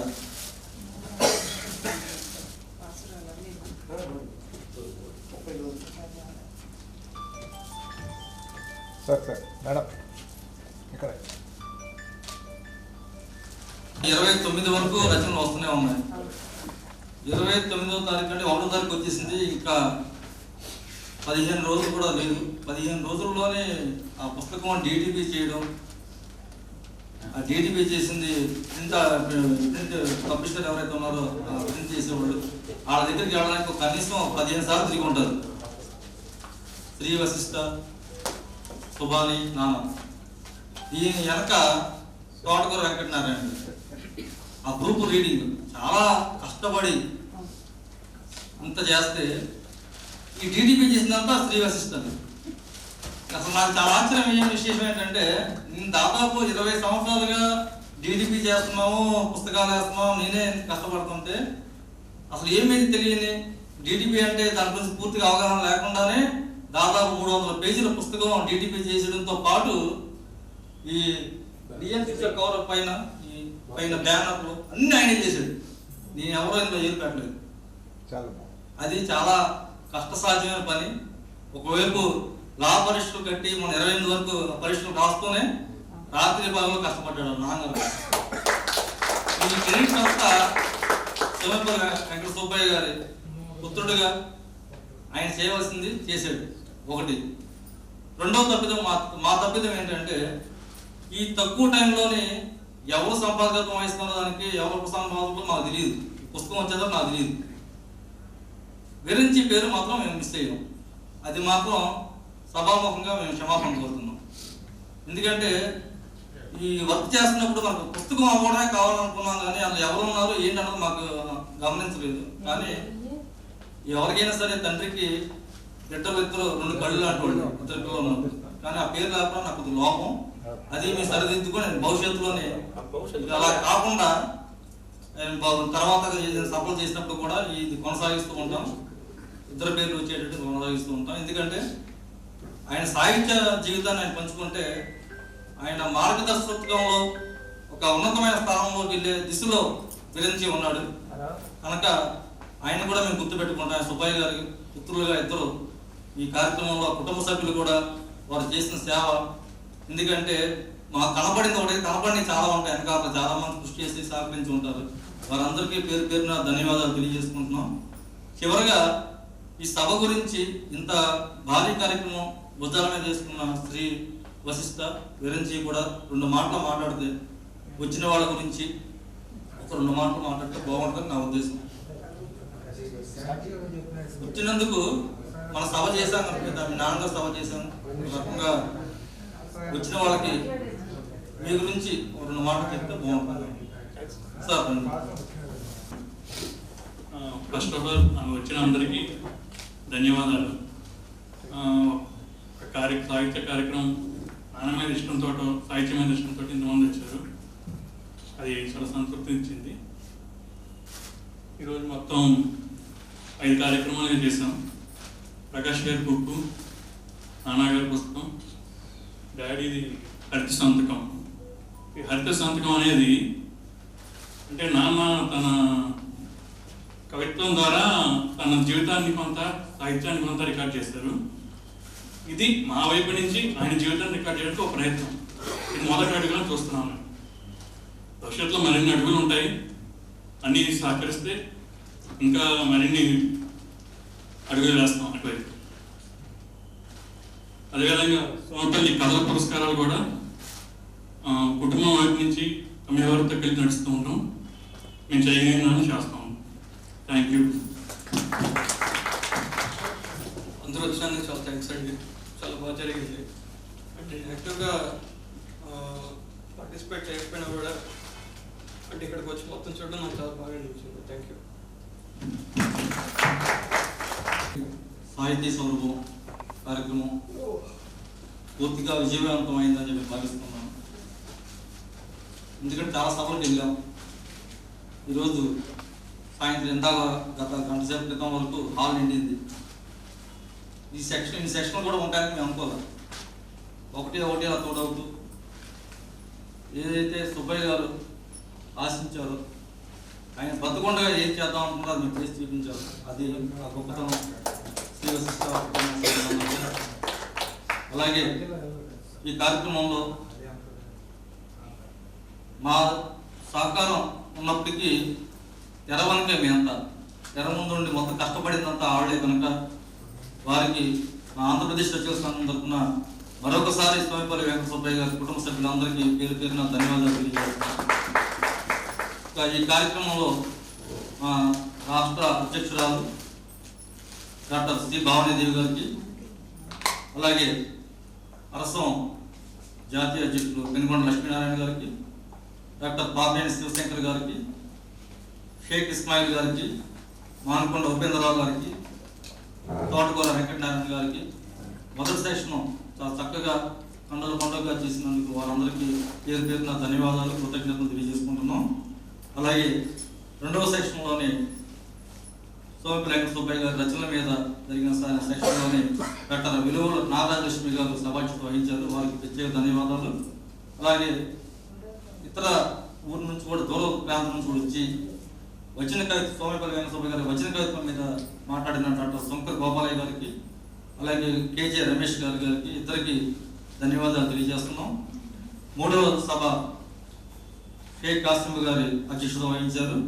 వారికి కూడా ప్రత్యేక ధన్యవాదాలు. ఆయన అనారోగ్యం అయినప్పటికీ సుబ్బయ్య గారి అభిమానంతో ఈరోజు ఈ కార్యక్రమంలో పాల్గొన్నందుకు వారికి, అలాగే ఈ పుస్తకాన్ని నాని ఆవిష్కరించిన భావనీదేవి గారికి, రాజమండ్రి సమీక్ష చేసిన రాజమండ్రి ఉపేంద్ర గారికి, నానా గారికి, పుస్తకం ఈ వేదిక మీద ఆవిష్కరణ చేసి సుబ్బయ్య గారికి అంకితం చేసినందుకు నానా గారికి ప్రత్యేక ధన్యవాదాలు. తర్వాత ఈ 5వ సెక్షన్ మన సుబ్బయ్య గారి ఇక నుంచి మొన్నటి వరకు సోమపల్లి సాహితీ పురస్కారాలు ఇచ్చాం. ఇక నుంచి సోమపల్లి వెంకట సుబ్బయ్య గారి పురస్కారాలు పేరుకి ఇంటి పేరుతోనే ఉంటుంది, అదే పేరుగా ఈ సభ 15వ సభకి అధ్యక్షత వహించిన శ్రీ పొన్నూరు వెంకట శ్రీనివాసులు గారికి, అలాగే మీ అడగగానే ఇచ్చేసిన కాటగడ దయానంద్ గారికి, ఇంకా 2 రాష్ట్రాల నుంచి వచ్చిన రచయితలు, కవులు, సాహిత్య అభిమానులు, ఇంతకుముందు వరకు ఉన్న రాష్ట్రంలో ఉన్న 2 రాష్ట్రాలకి అధ్యక్షులైన అధ్యక్షులు, అలాగే ఇతర సంస్థల అధ్యక్షులు కూడా చాలామంది వచ్చారు. వారందరికీ పేరు పేరు ధన్యవాదాలు తెలియజేసుకుంటున్నాం. అలాగే సోమపల్లి సుబ్బయ్య కుటుంబ సభ్యులు, వాళ్ళ బంధువులు కూడా చాలామంది వచ్చారు.